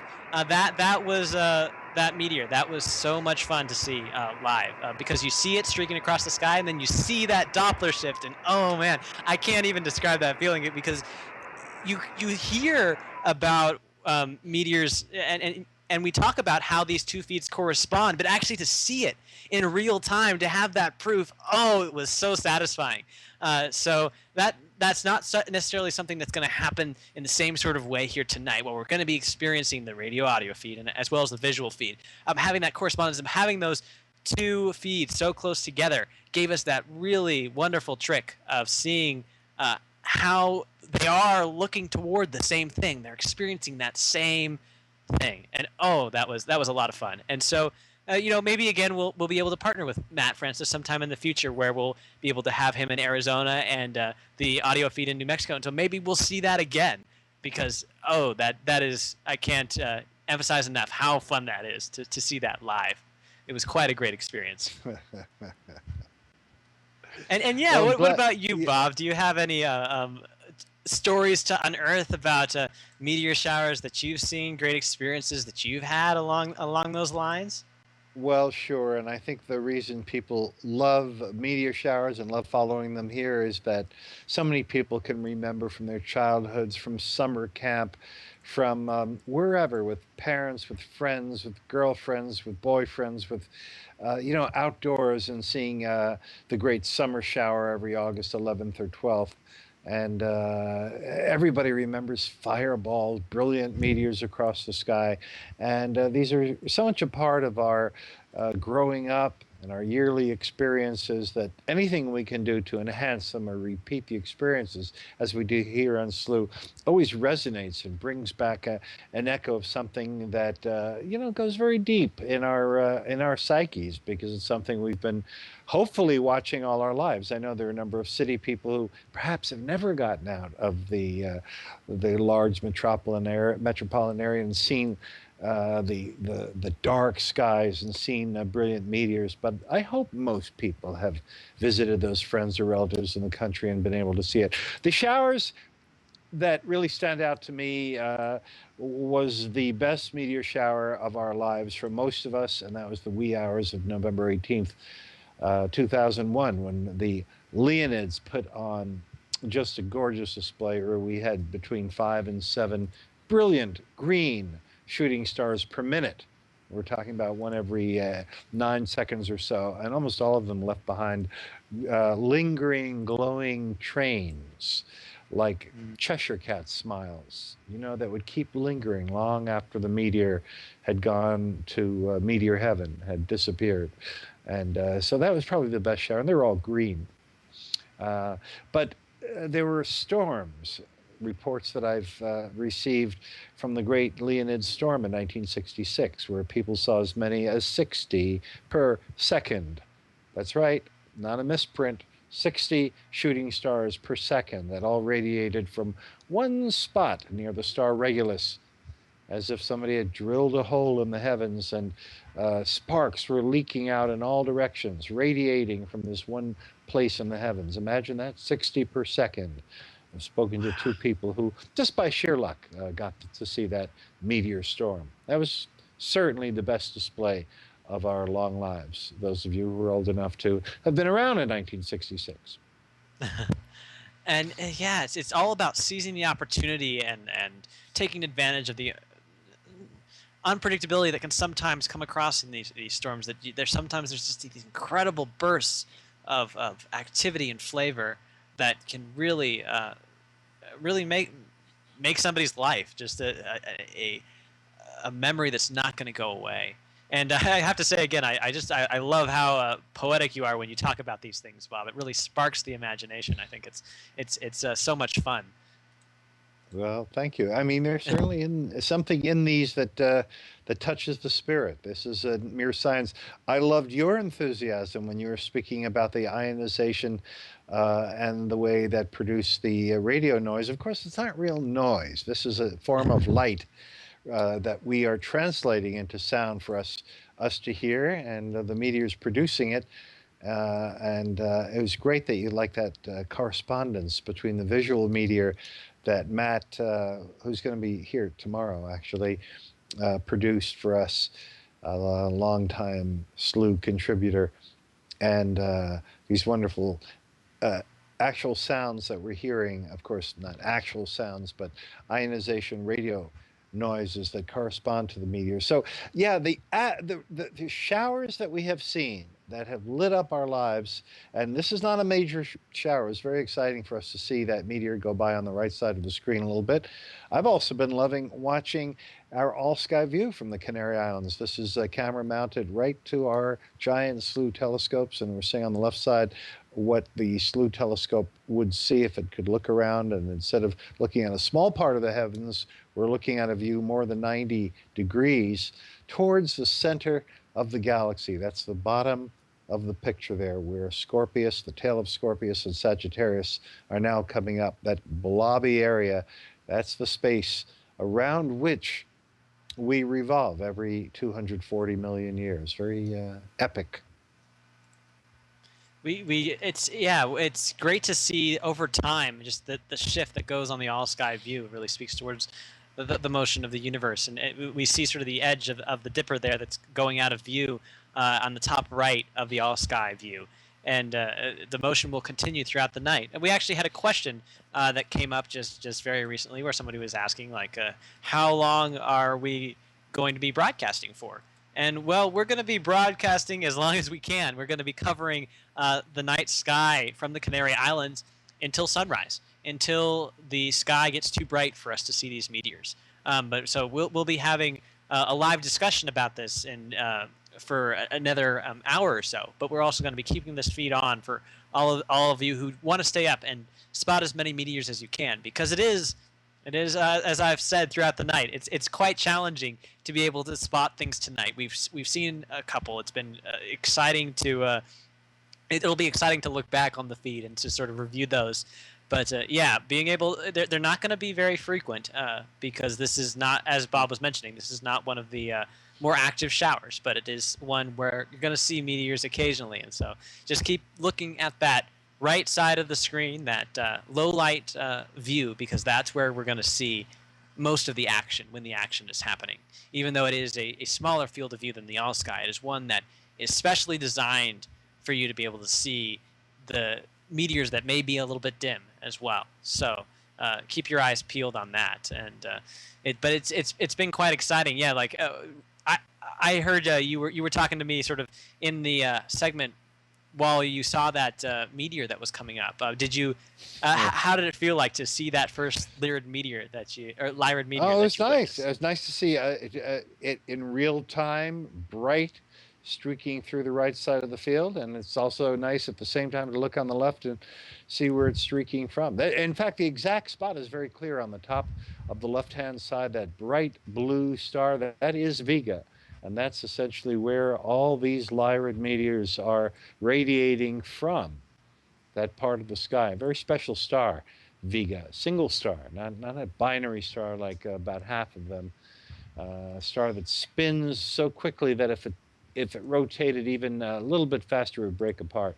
And its axis of spin, I'll bet you didn't know this, Eric, happens to be pointed in our direction. So for any vegans, and I assume they don't eat meat there, for any vegans looking in our direction, we are their North Star. Our sun is their North Star, because their North Pole points in our direction. So Vega is very cool. 25 light years away, one of the closer stars to us, and the radiant point for the Lyrid meteor showers. Lyra is supposed to be a harp, and all those little faint stars just to Vega's left form a perfect parallelogram if you look closely, and that is the constellation of Lyra the harp. And that's where the meteors, just by a trick of perspective, seem to be radiating from. Yeah, we've been talking a lot and using the word sort of, the radiant point a lot through this broadcast. And sort of maybe one question I have is, well, what does that mean necessarily? Does that mean that Vega is shipping us meteor fragments and throwing them into the sky? Or what does it mean that we have these place markers that indicate where these meteors are stemming from? Like, where does that come from? Well, the meteors are actually on parallel paths through space, but by a trick of perspective, anytime you have something that's parallel, it'll seem to radiate from one spot. For example, sun rays are really parallel, but we all know from drawing class that if you trace out shadows and you have a few people around, telephone poles and things casting shadows, they all seem to be angled in the direction of the sun. But in real life, they're parallel. So that's the trick of perspective. If you ever walk along railroad tracks, and I suppose our attorneys here at Slooh would advise you not to really walk along a railroad track, but if you did, those rails would seem to converge to what artists call a vanishing point in the distance, and so would all the telephone poles, the tops of the poles. Everything converges to one spot. They're parallel. The rails are obviously parallel, but they look like they meet at one point in the distance. So just like that, the meteors are on parallel paths, but they look like they're converging on that spot, Vega, near the top of the screen, that brightest star near the top, except in reverse. Instead of going backwards and meeting at that spot, they're coming this way and radiating away from that spot. But they're quite on parallel paths. Typically, each meteoroid is separated by about 100 miles from the next in space as they're traveling in our direction. So depending upon where you are on Earth, you'll get one, and somebody 1,000 miles away certainly won't see that one, because they'll have burned up by the time they're 60 miles up, 100 kilometers up. And somebody 500 miles away will be over the curve of Earth and won't see that one. They'll see others. And yeah, it's really a fascinating trick of geometry to see sort of where these meteors are coming from. What one question I had as we're sort of going through this story segment, is there ever a time when you were sort of looking out at a meteor shower and part of a group, part of a group of people, and had a sort of a group experience when it came to meteor showers? Because I thought Will brought up a great point earlier. The meteor showers are such a social experience. Like, did you have a time when you were out with friends on lawn chairs, say, and having a great time, essentially? Well, yes, yes, yes, of course. What often happens, excuse me, what often happens is there's a bright meteor. Maybe it leaves a train. Maybe it's a fireball that's defined as a brilliant meteor. A bolide is an exploding meteor. Fireball is one that's bright enough to cast shadows. And you'll suddenly see a brilliant one. Absolutely everybody will make oohs and ahs and oh my God and wow and make noises like that. And the poor unfortunate member of your group who happened to be looking down at that moment or looking at a friend while he or she was conversing will have missed it and feels like, I won't use the word on this broadcast, but feels terrible, let us say. So, of course, the basic rule, if you're outdoors, and we hope you do go outdoors and watch this for yourself and perhaps stay with us and listen to the commentary, but check out the sky, is to keep your eyes glued upward, because at 30 miles a second, just think about something being able to go 50 kilometers or 30 miles in a single second. That's pretty fast. At that speed, they burn up in a second, and they're made of skimpy materials to begin with. So if you're not keeping your eyes glued to the sky, you're going to miss many of them. And so that's the second trick. The first trick is to get away from the lights of any big city. And if you're near your house, turn off the house lights and just get under a dark sky like the one we have here on the Canary Islands tonight. Right, precisely. Great sentiment, really. And thank you so much for joining me for this great sort of story segment. I will be doing some more reminiscing a little bit later in the night. I think you'll be talking with Will a little bit about some of the stories of yore as well. But we're going to go to a quick break right now and listening to the radio audio feed, where you're going to hear meteors as well as see them. So. Stick around with us. We'll be right back after these short messages.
Hi, folks, and welcome back to the Slooh live broadcast of the Lyrid meteor shower. We're heading into.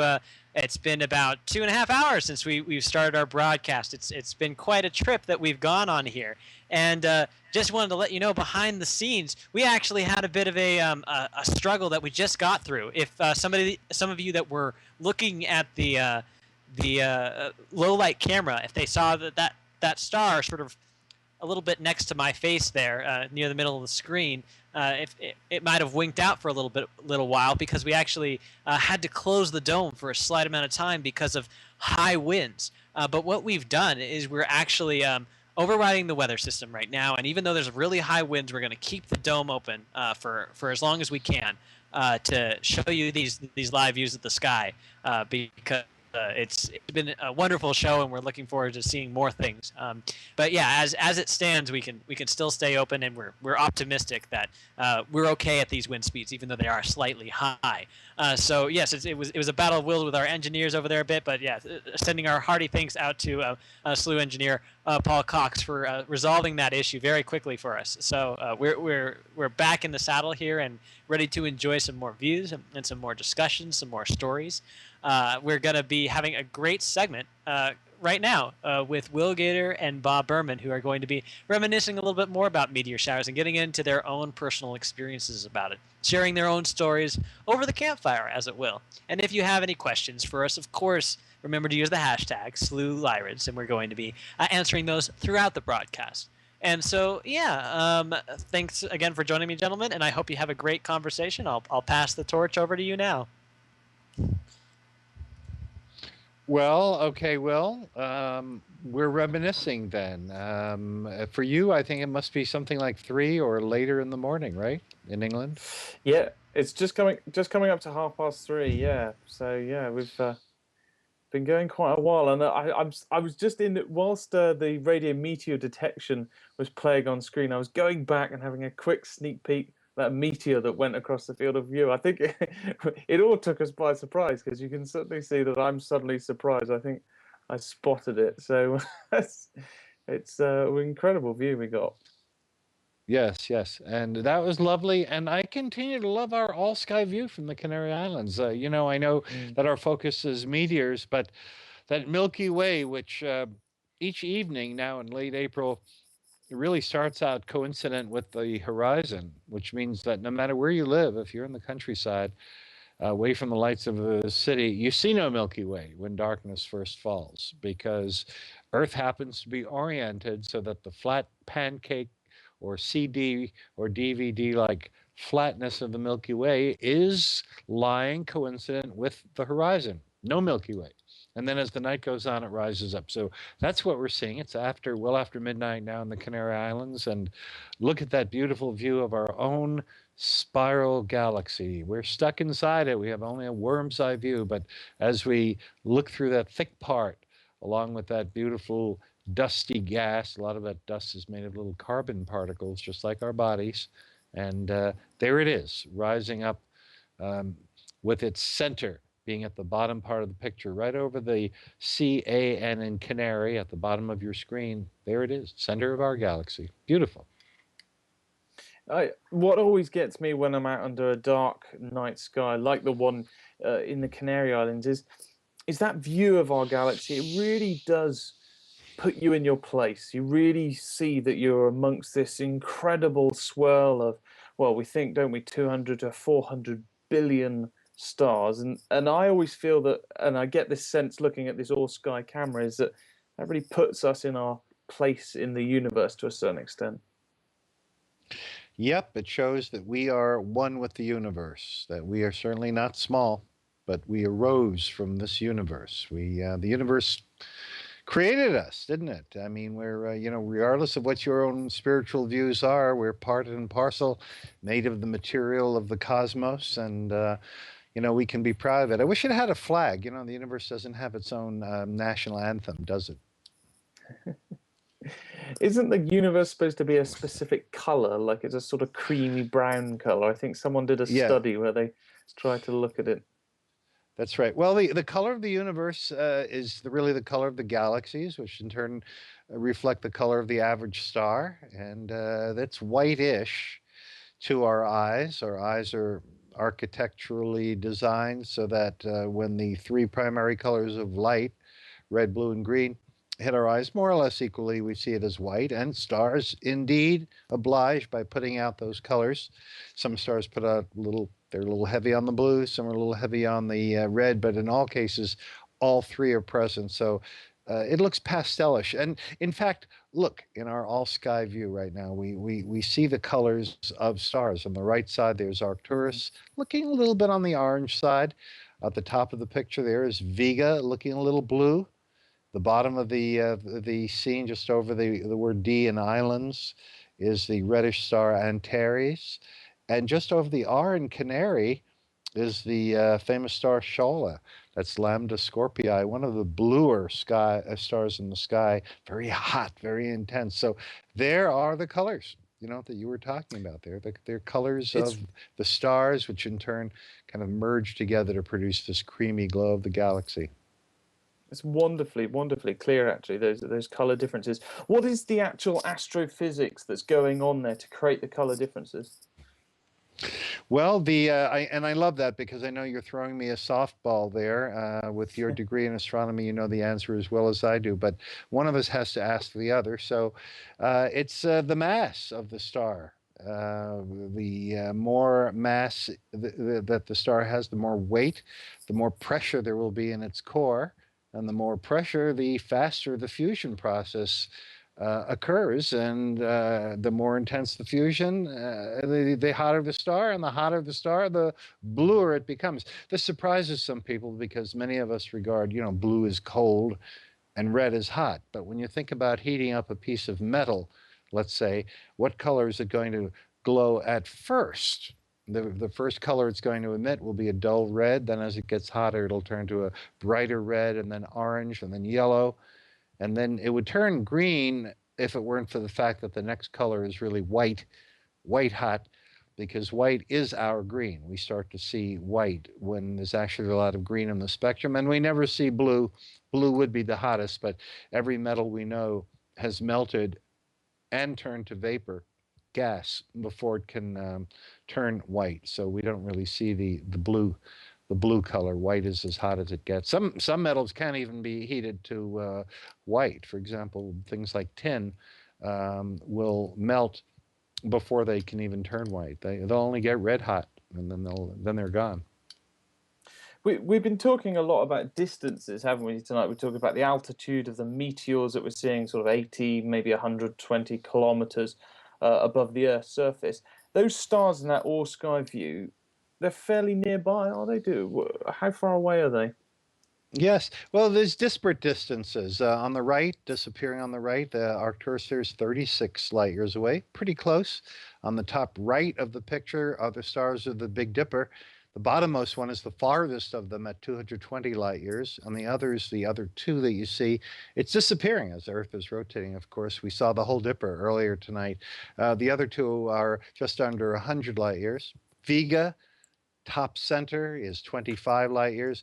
But look on the left side, that bright star on the left, that's Deneb. Now, that's the farthest of all of the stars we're seeing. That is 1,500 light years away, and by far the farthest of these bright stars that we're seeing. So look at the difference between 1,500 light years away on the left and 25 light years away on the top. So if they're about the same brightness, and they are, Vega's a little brighter, but it's so much closer that what this tells us, and I think this is what you're getting at, Will, is that there's a big difference in the actual luminosity, because Deneb on the left to be almost as bright as Vega, even though it's,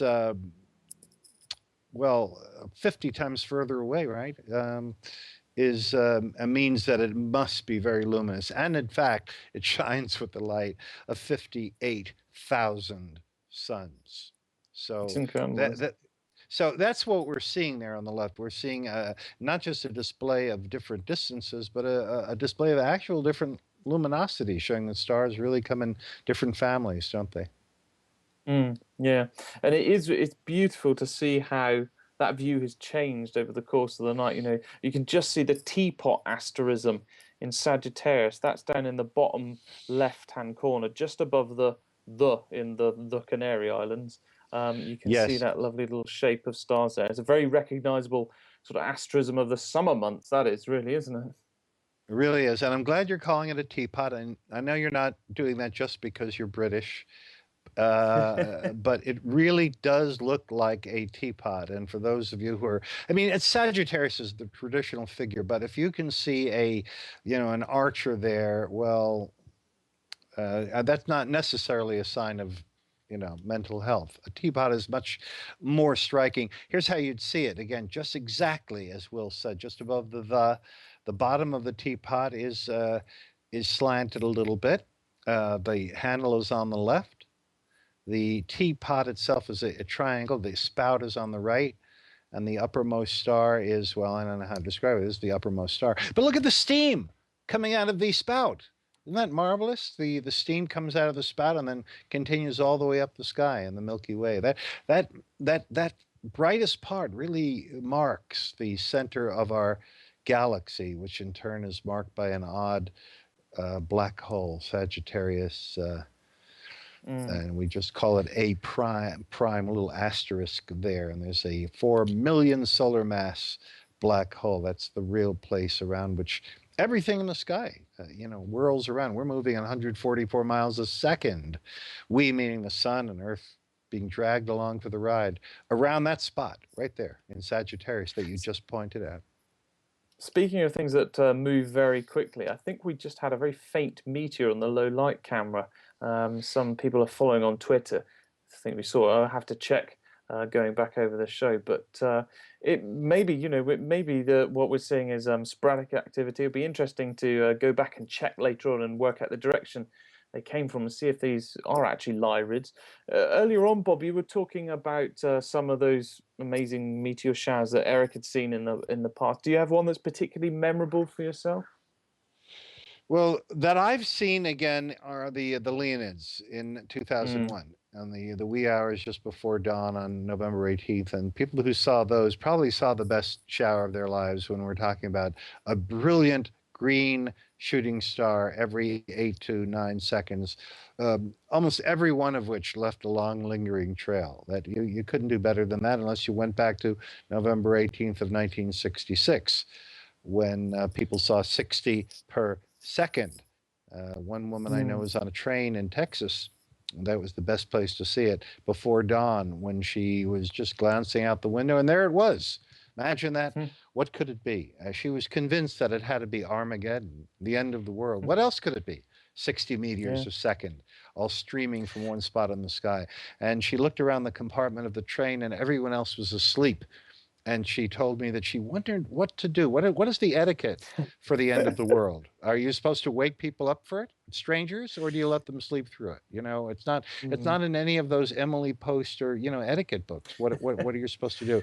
So then the conductor came by, she said, and she flagged him down, and the two of them watched it until dawn erased the show. And that was the best meteor shower of the last century, that one in 1966. We were hoping we'd get another storm. That's what that's called, when you get meteors of that intensity, around 1999, but it failed to materialize. We did get enhanced numbers in 99 and 2000 and in 2001, but not a storm. And now it's predicted that the next storm will happen in November of 2099. So, Will, we're going to have to just keep eating those health foods and keep working out at the gym. Yeah, I'm going to have to eat a lot of carrots, aren't I, and things like that, vegetables. I didn't quite have such an amazing recollection of the Leonids as that, but I do remember very, very clearly one year lying out in a very dark sky site in Okehampton, which is in Devon down here in the UK, and seeing quite a few Leonid earth grazers, these beautiful long trails that seem to sort of start almost at the horizon, go right above your head, and never really sort of peter out. They never really sort of dim at all. And the Leonids are quite strange in that respect, aren't they? Because they don't actually have a very high rate, and yet they can produce some particularly interesting sort of meteors, as it were. Yeah, yes, they actually are quite fast at 40 miles a second. They're just as fast as the Perseids, but you're right. They produce exceptional meteors. And now that you've said that, I'm recalling one that I saw from a cruise ship on just on Twilight, just as you described, one going horizontally across the sky, and it took up so much of the sky, and it kept going and going and going that there was plenty of time to point and shout and tell everybody else and for them to look up, and second after second went by and still it went brilliantly, leaving a train behind it, and my goodness, just went on and on and on. So we do get those. You know, when you said earlier tonight, Will, that tonight we're going to expect the unexpected, although come to think of it, that's a bit of a paradox, right? I mean, what if you really expected the unexpected, it wouldn't be unexpected. But you know, you're right. You never know what's going to happen with these. It's especially in things like meteor fireballs. Last year, actually, I was very lucky to see a meteor fireball that was so bright it lit up the ground around me in this sort of a really strange turquoise light. I was actually driving home from observing on Exmoor National Park, and it was extraordinary to see this sort of bright fireball, and it looked as if it's sort of dripping like gold droplets. Is really extraordinary. These bright meteors, you know, caused by something that's a little bit bigger than your typical grain of sand, maybe a pea or a walnut, something like that. They can Quite create right. extraordinary shows, can't they? Quite right, and you said the key word there, casting shadows. That's just about a magnitude -4 definition of a fireball if it's bright enough to equal Venus and cast shadows. But the way you said dripping something, does that mean that you saw a little bit of an explosion or burst to it? Could it have been a bolide? Yeah, Did yeah. it cross the line to be a bolide? I think so. It silhouetted the horizon with a sort of turquoise light. You could see the tree line silhouetted against the light of the sky. And as it sort of faded away, there were like these beautiful, like sparkling. Best way to describe them is sort of glowing, sort of gold droplets in a straight line that finished, and then they faded away. Really quite extraordinary. That would be the moment if you're with a loved one to turn to her or him and say, "Will you marry me?" or something like that. You know, that's if we only had the patience to wait for moments like that, and as if it were planned, and you know, link that to some great event of our life. Yeah. This has been really great here at Slooh, watching the occasional live streak on the right and the beautiful sky on the left. We've watched the Milky Way rise, Scorpius there, and Sagittarius, and the center of our galaxy with those beautiful, dark, mottled, modern abstract art, dust clouds that ripple their way up into the left from the center of the galaxy as it passes right through Cygnus the Swan, and just to the right of that bright star on the left side, Deneb, really marking the center of the plane of our galaxy, looking straight towards the center and then to the northern part from the center. Lovely. Couldn't get to the center. If you traveled at the speed of light, it would take about 26,000 years. And no, and we don't even see that far because there's too much dusty gas in the way. We see about 5,000 light years, and then there's too much obscuration in the visible wavelengths. But you know what we can see, we'll take it because it's a thing of beauty there from Slooh's site in the Canary Islands tonight. It's a really, really beautiful view. I wonder what your sort of feelings were about meteor showers on other planets, Bob. Do we know if they exist or whether they occur? Is there anything that we've seen? Well, that's very interesting. Now, of course, there would have to be, you know, the Martian atmosphere being only 1% of ours. It's a good question whether that is thick enough to burn up meteors. You know, it's 1%, you know, even on the surface. It's very skimpy. I would think it would do the job on occasion.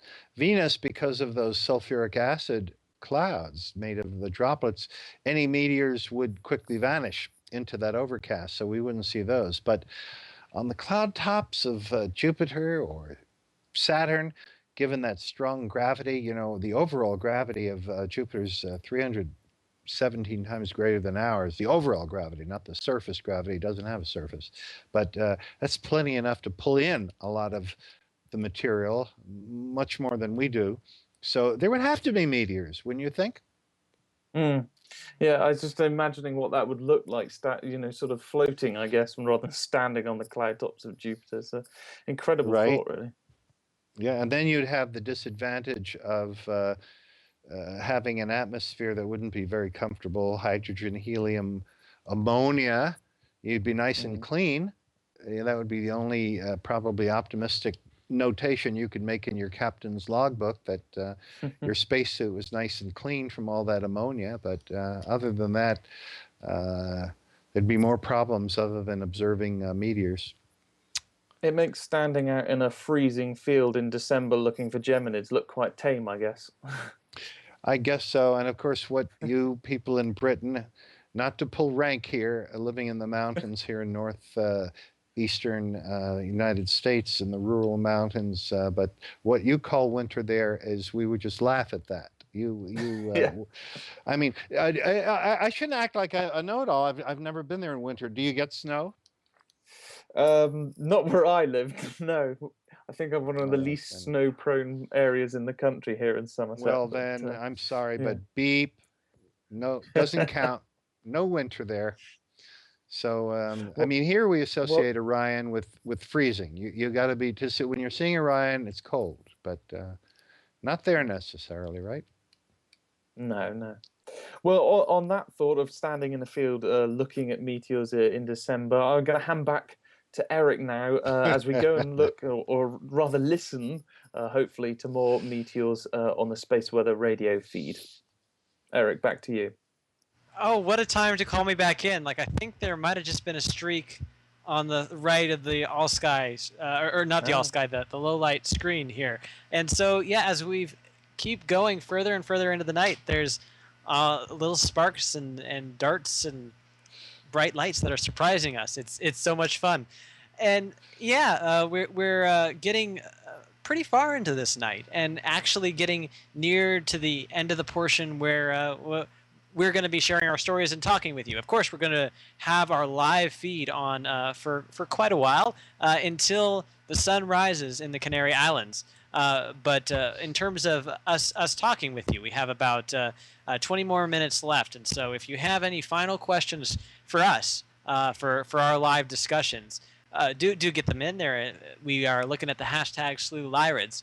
And so we'll be talking with you after a quick commercial break. This one actually isn't going to have the radio audio sounds just this time, because they're going to be copiously shown over the course of the time when we're not going to be talking live. So you definitely have them still to look forward to. And so as you're going later into the night, like I was seeing somebody who was watching our stream for 3 hours and had his victory and found the meteor, and so he was excited about that. And so keep your eyes peeled, and the longer you have your eyes peeled, the less likely you will be to not see anything. There's a lot of luck to it, but determination takes you a long way. But yeah, after this quick commercial break, Will and I will be back and sort of wrapping things up, talking about some last few questions, and getting our last thoughts about this Lyrid meteor shower. It's been a great night, and there's a lot more to come. So stick around with us, and thanks again. We'll be right back after the short break.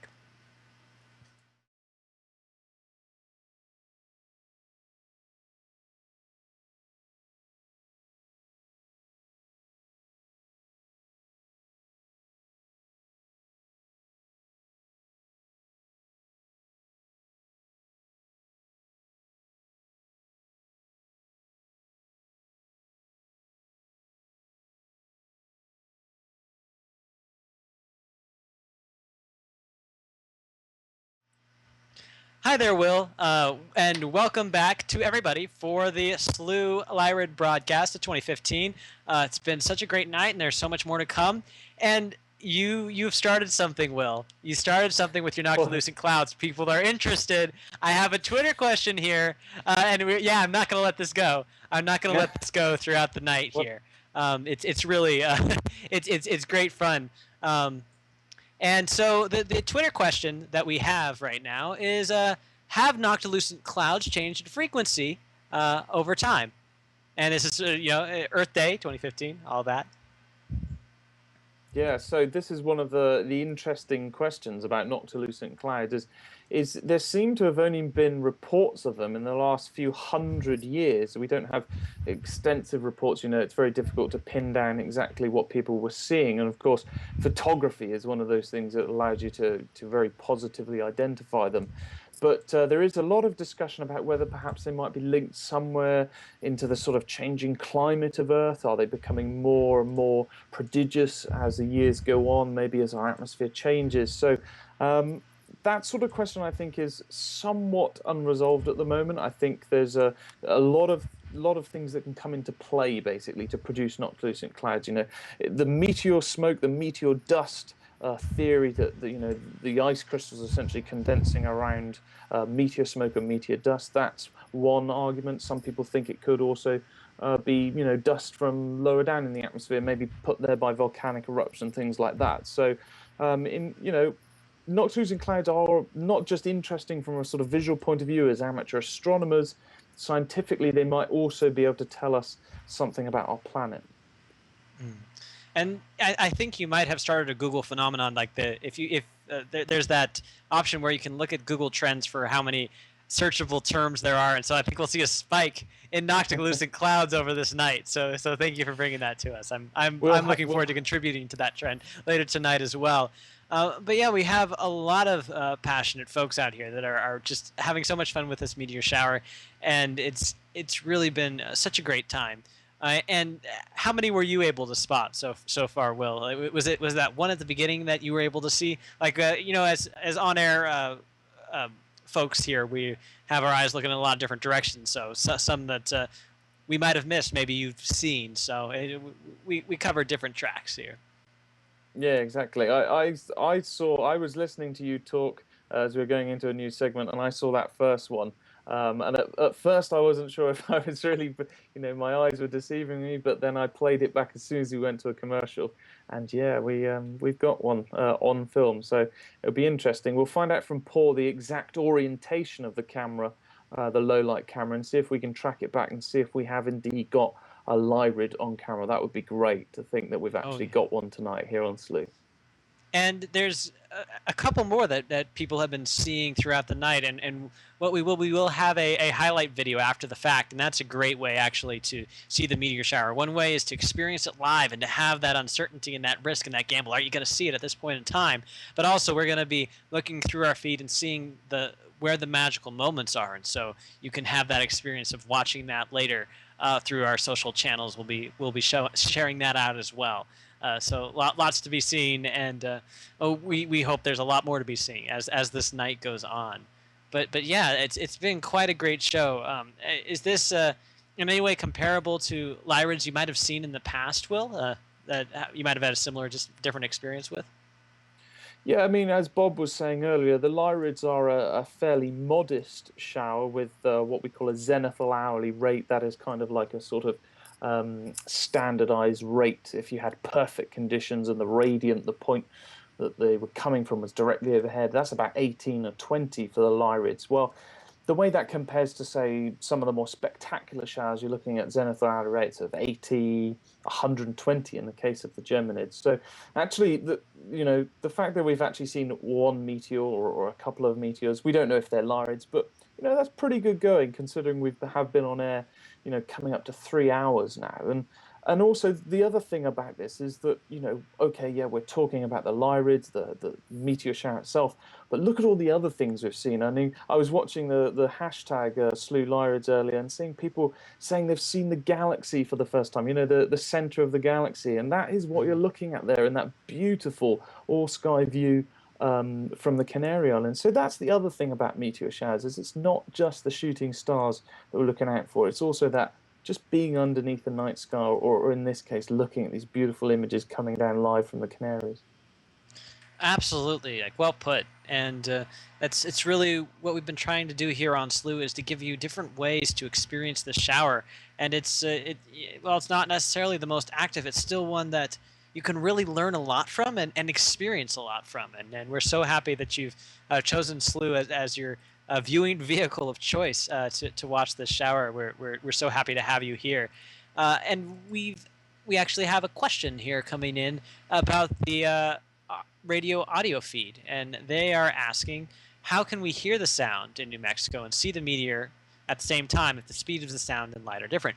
Well, we're not seeing them in like a point of absolute simultaneity when I was showing sort of earlier on that Orionid clip, but we are seeing things that were so close together in their arrival of the visual and the audio that it's really highly likely that they were corresponding, and so that was a lot of fun to see. But yeah, you bring up a good point that there's all of these factors. They have different speeds, different characteristics, and that was one of the things that really made it so profound for me to see the Orionid meteor shower. The audio and the visual correspond so well, as that all of it comes together into one puzzle piece and just works just perfectly. So that was such a lovely thing to experience, and I hope that we are able to bring that experience to you guys again someday. As we're working on building up a larger feed partner network, that we have more and more people that we can provide you opportunities to listen and see these meteors, and perhaps see them in conjunction to each other. So it's lots of possibilities out there to experience. Have you had a lot of experience listening to meteors yourself, Will?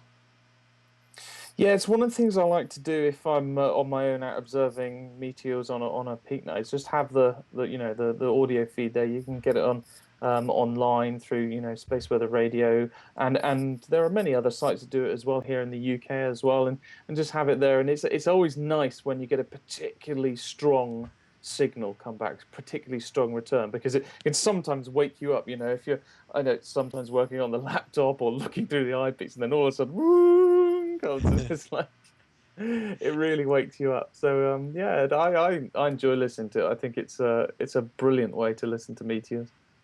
It's so great, and I want to emphasize for our viewers that Roswell, New Mexico, where we're hearing this stuff from, it's getting closer and closer to midnight over there, but it's not quite there yet. And so as we get later and later on in the night, the radio feed will become more active, very likely. And you're sort of been seeing that through the broadcast. Like the first couple of times, we weren't hearing too many pings, but we're getting a little bit more and more as we go deeper into this broadcast. And so as we get later on into the night, I think you'll hear more and more from that segment.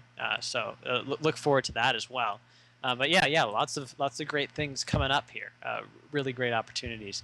And as we're really sort of heading into the end of our talking portion, any sort of last sort of thoughts about the journey that we've had so far? This is about halfway into the broadcast, so there's a lot more for you to watch, you folks out there. But from what we've seen so far, it's been quite an adventure, hasn't it?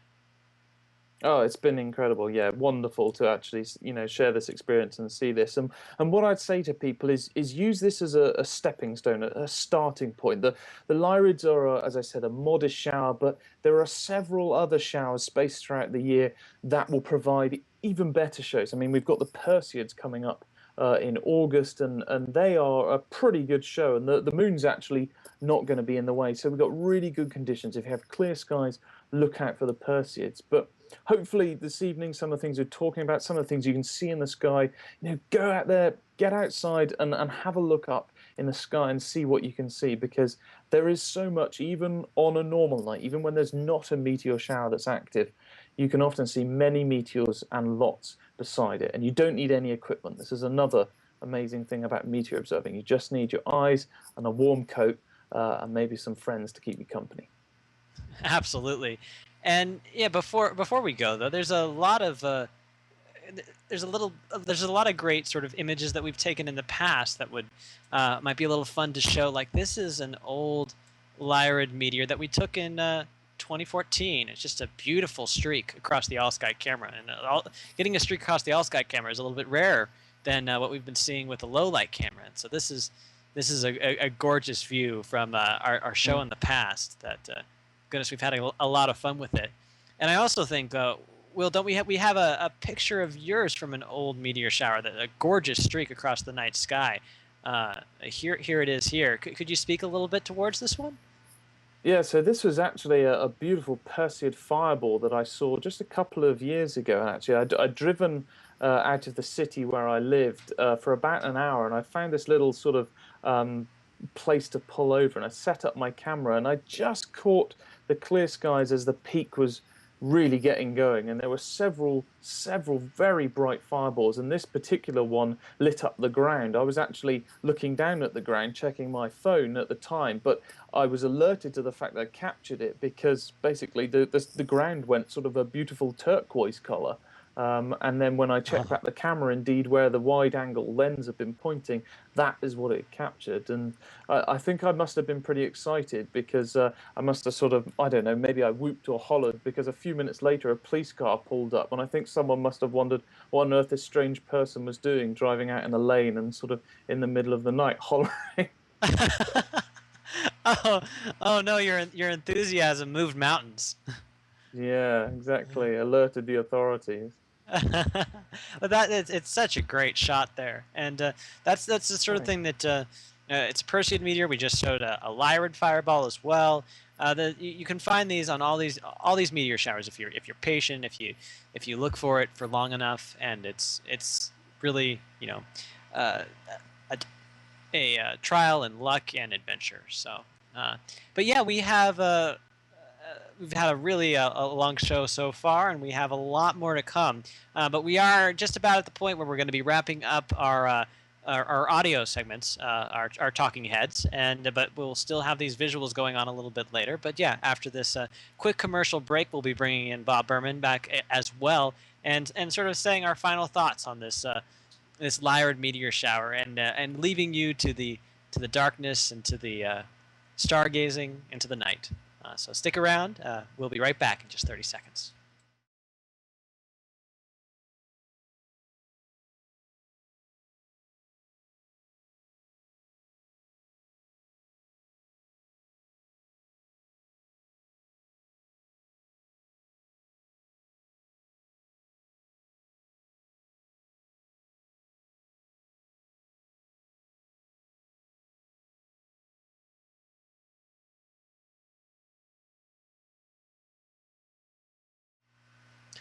Hello, and welcome back to Slooh's live coverage of the Lyrid meteor shower. We're just about reaching the halfway point in our show, and that's the end of the point where the talking heads will accompany you. But of course, we'll be having the visual feeds going on, the radio feeds going on for quite a long time yet. So if you really want to stick it out and look through those visuals, then please do stay around to your heart's content. We'd love to have you around, and I will personally be sort of manning the computers a little bit behind in the production studio. So if there's ever an important update, I'll be there to give it to you.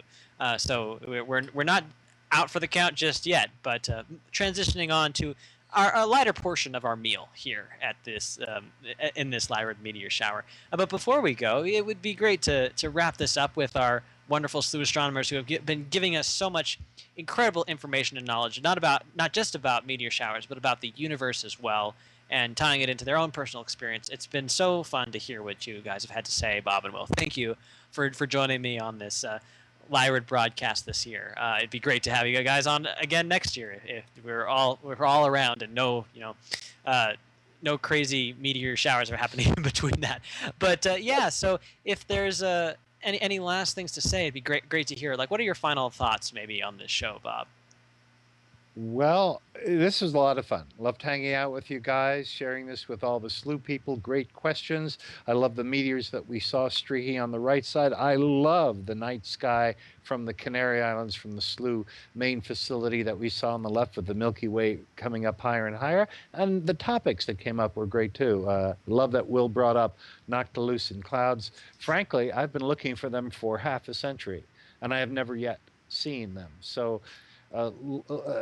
maybe I was mistaking other high, thin cirrus clouds for them. Maybe they're more common and I just wasn't recognizing them, but just wanted to mention that so people go out and look for them and say, is that them? I don't know if they're common or not, but it was a great topic, and I'm glad Will brought that up. So we had a lot of fun spanning a whole range of subjects here tonight. It was really great.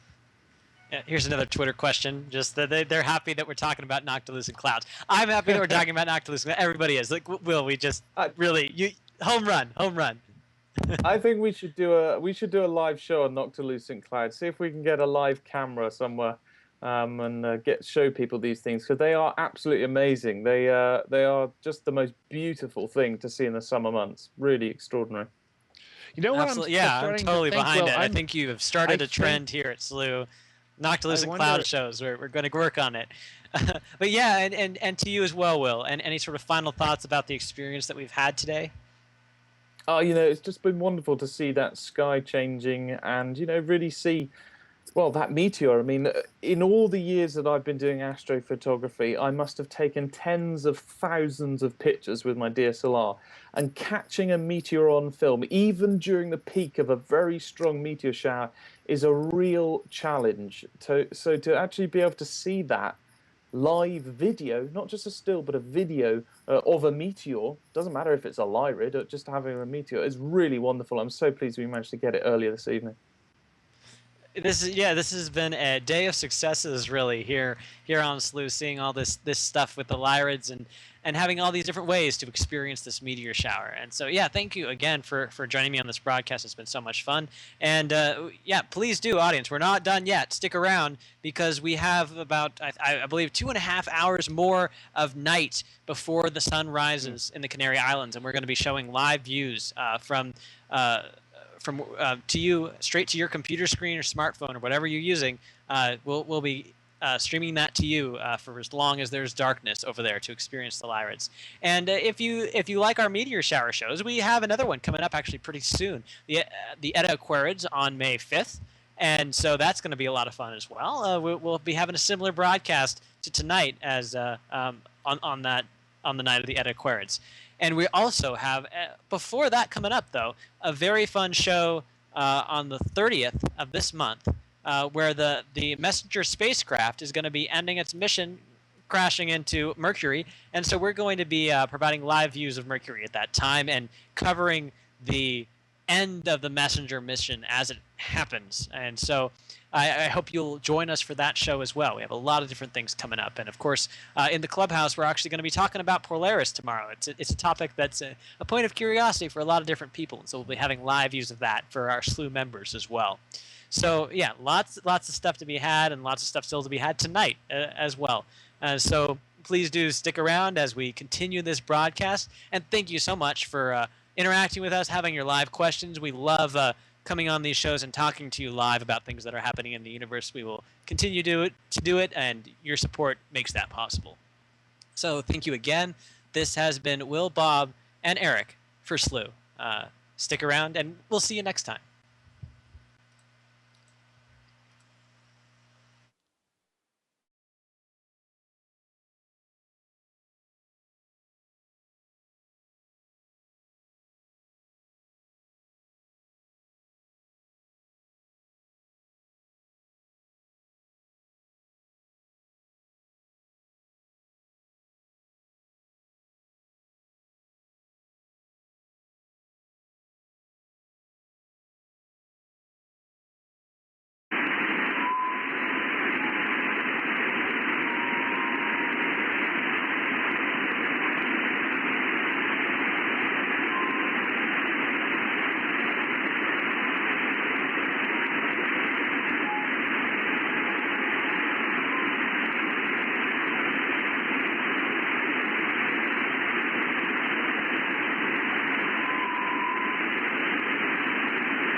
huge part of Slooh's mission is popularizing astronomy.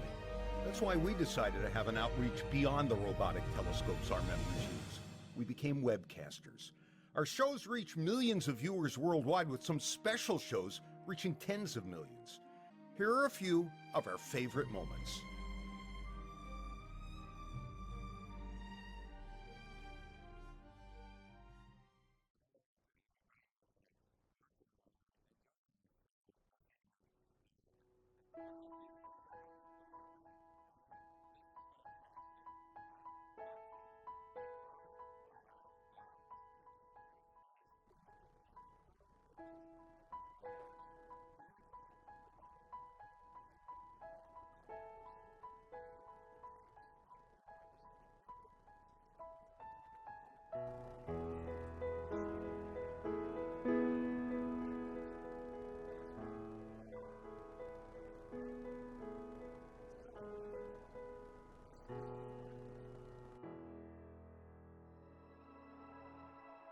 The last time Venus crossed in front of the Sun, the year was 1882. World War I lay 30 years in the future. Since then, no one had observed the nearest planet to us partially eclipsing the Sun until June 8, 2004. These images represent hours of live views compressed into a matter of seconds.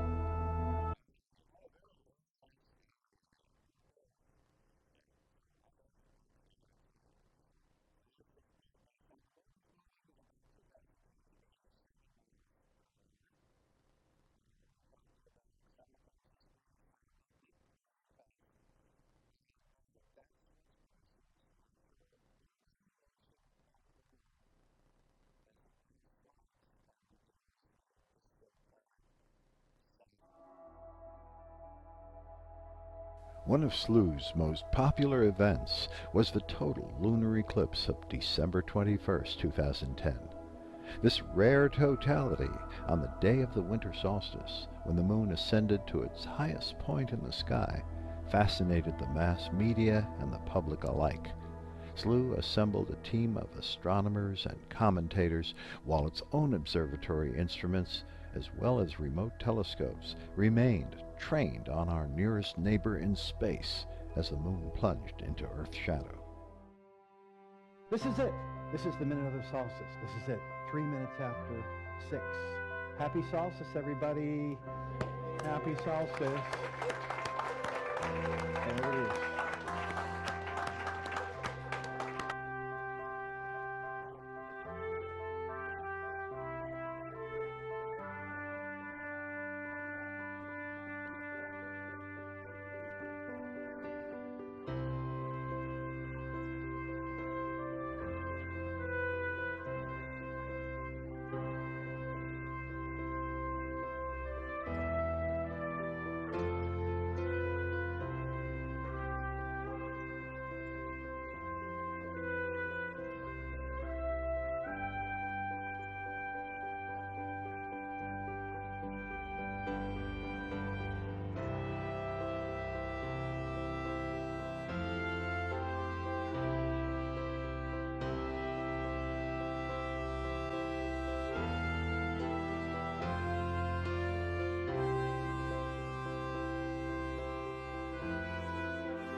NASA and the world is becoming more and more aware that it might be a good idea to track near-Earth objects, hazardous potential impactors. And what is your next project? What do you intend to do with studying these planetary impacts and the potential for global catastrophes? What's next on your to-do list, Dr. Boslow? Well, I'll tell you what I would love to do, and that's to collaborate with you guys. Because what I'm really interested in are these objects, not that are discovered way in advance, but the ones that are discovered on final approach.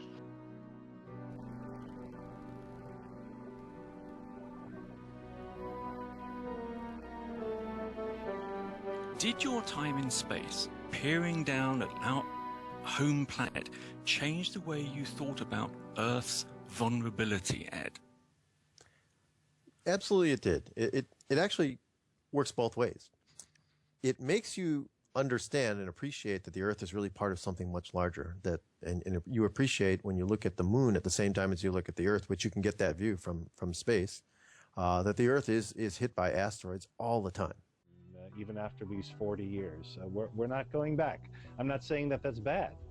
By the way, hey Matt, did we just see a plane? Oh, I just saw a jet. Whoa! Yeah, dude, yeah, you did. Well, anybody who doubts that we don't have live images here, there was the proof of it.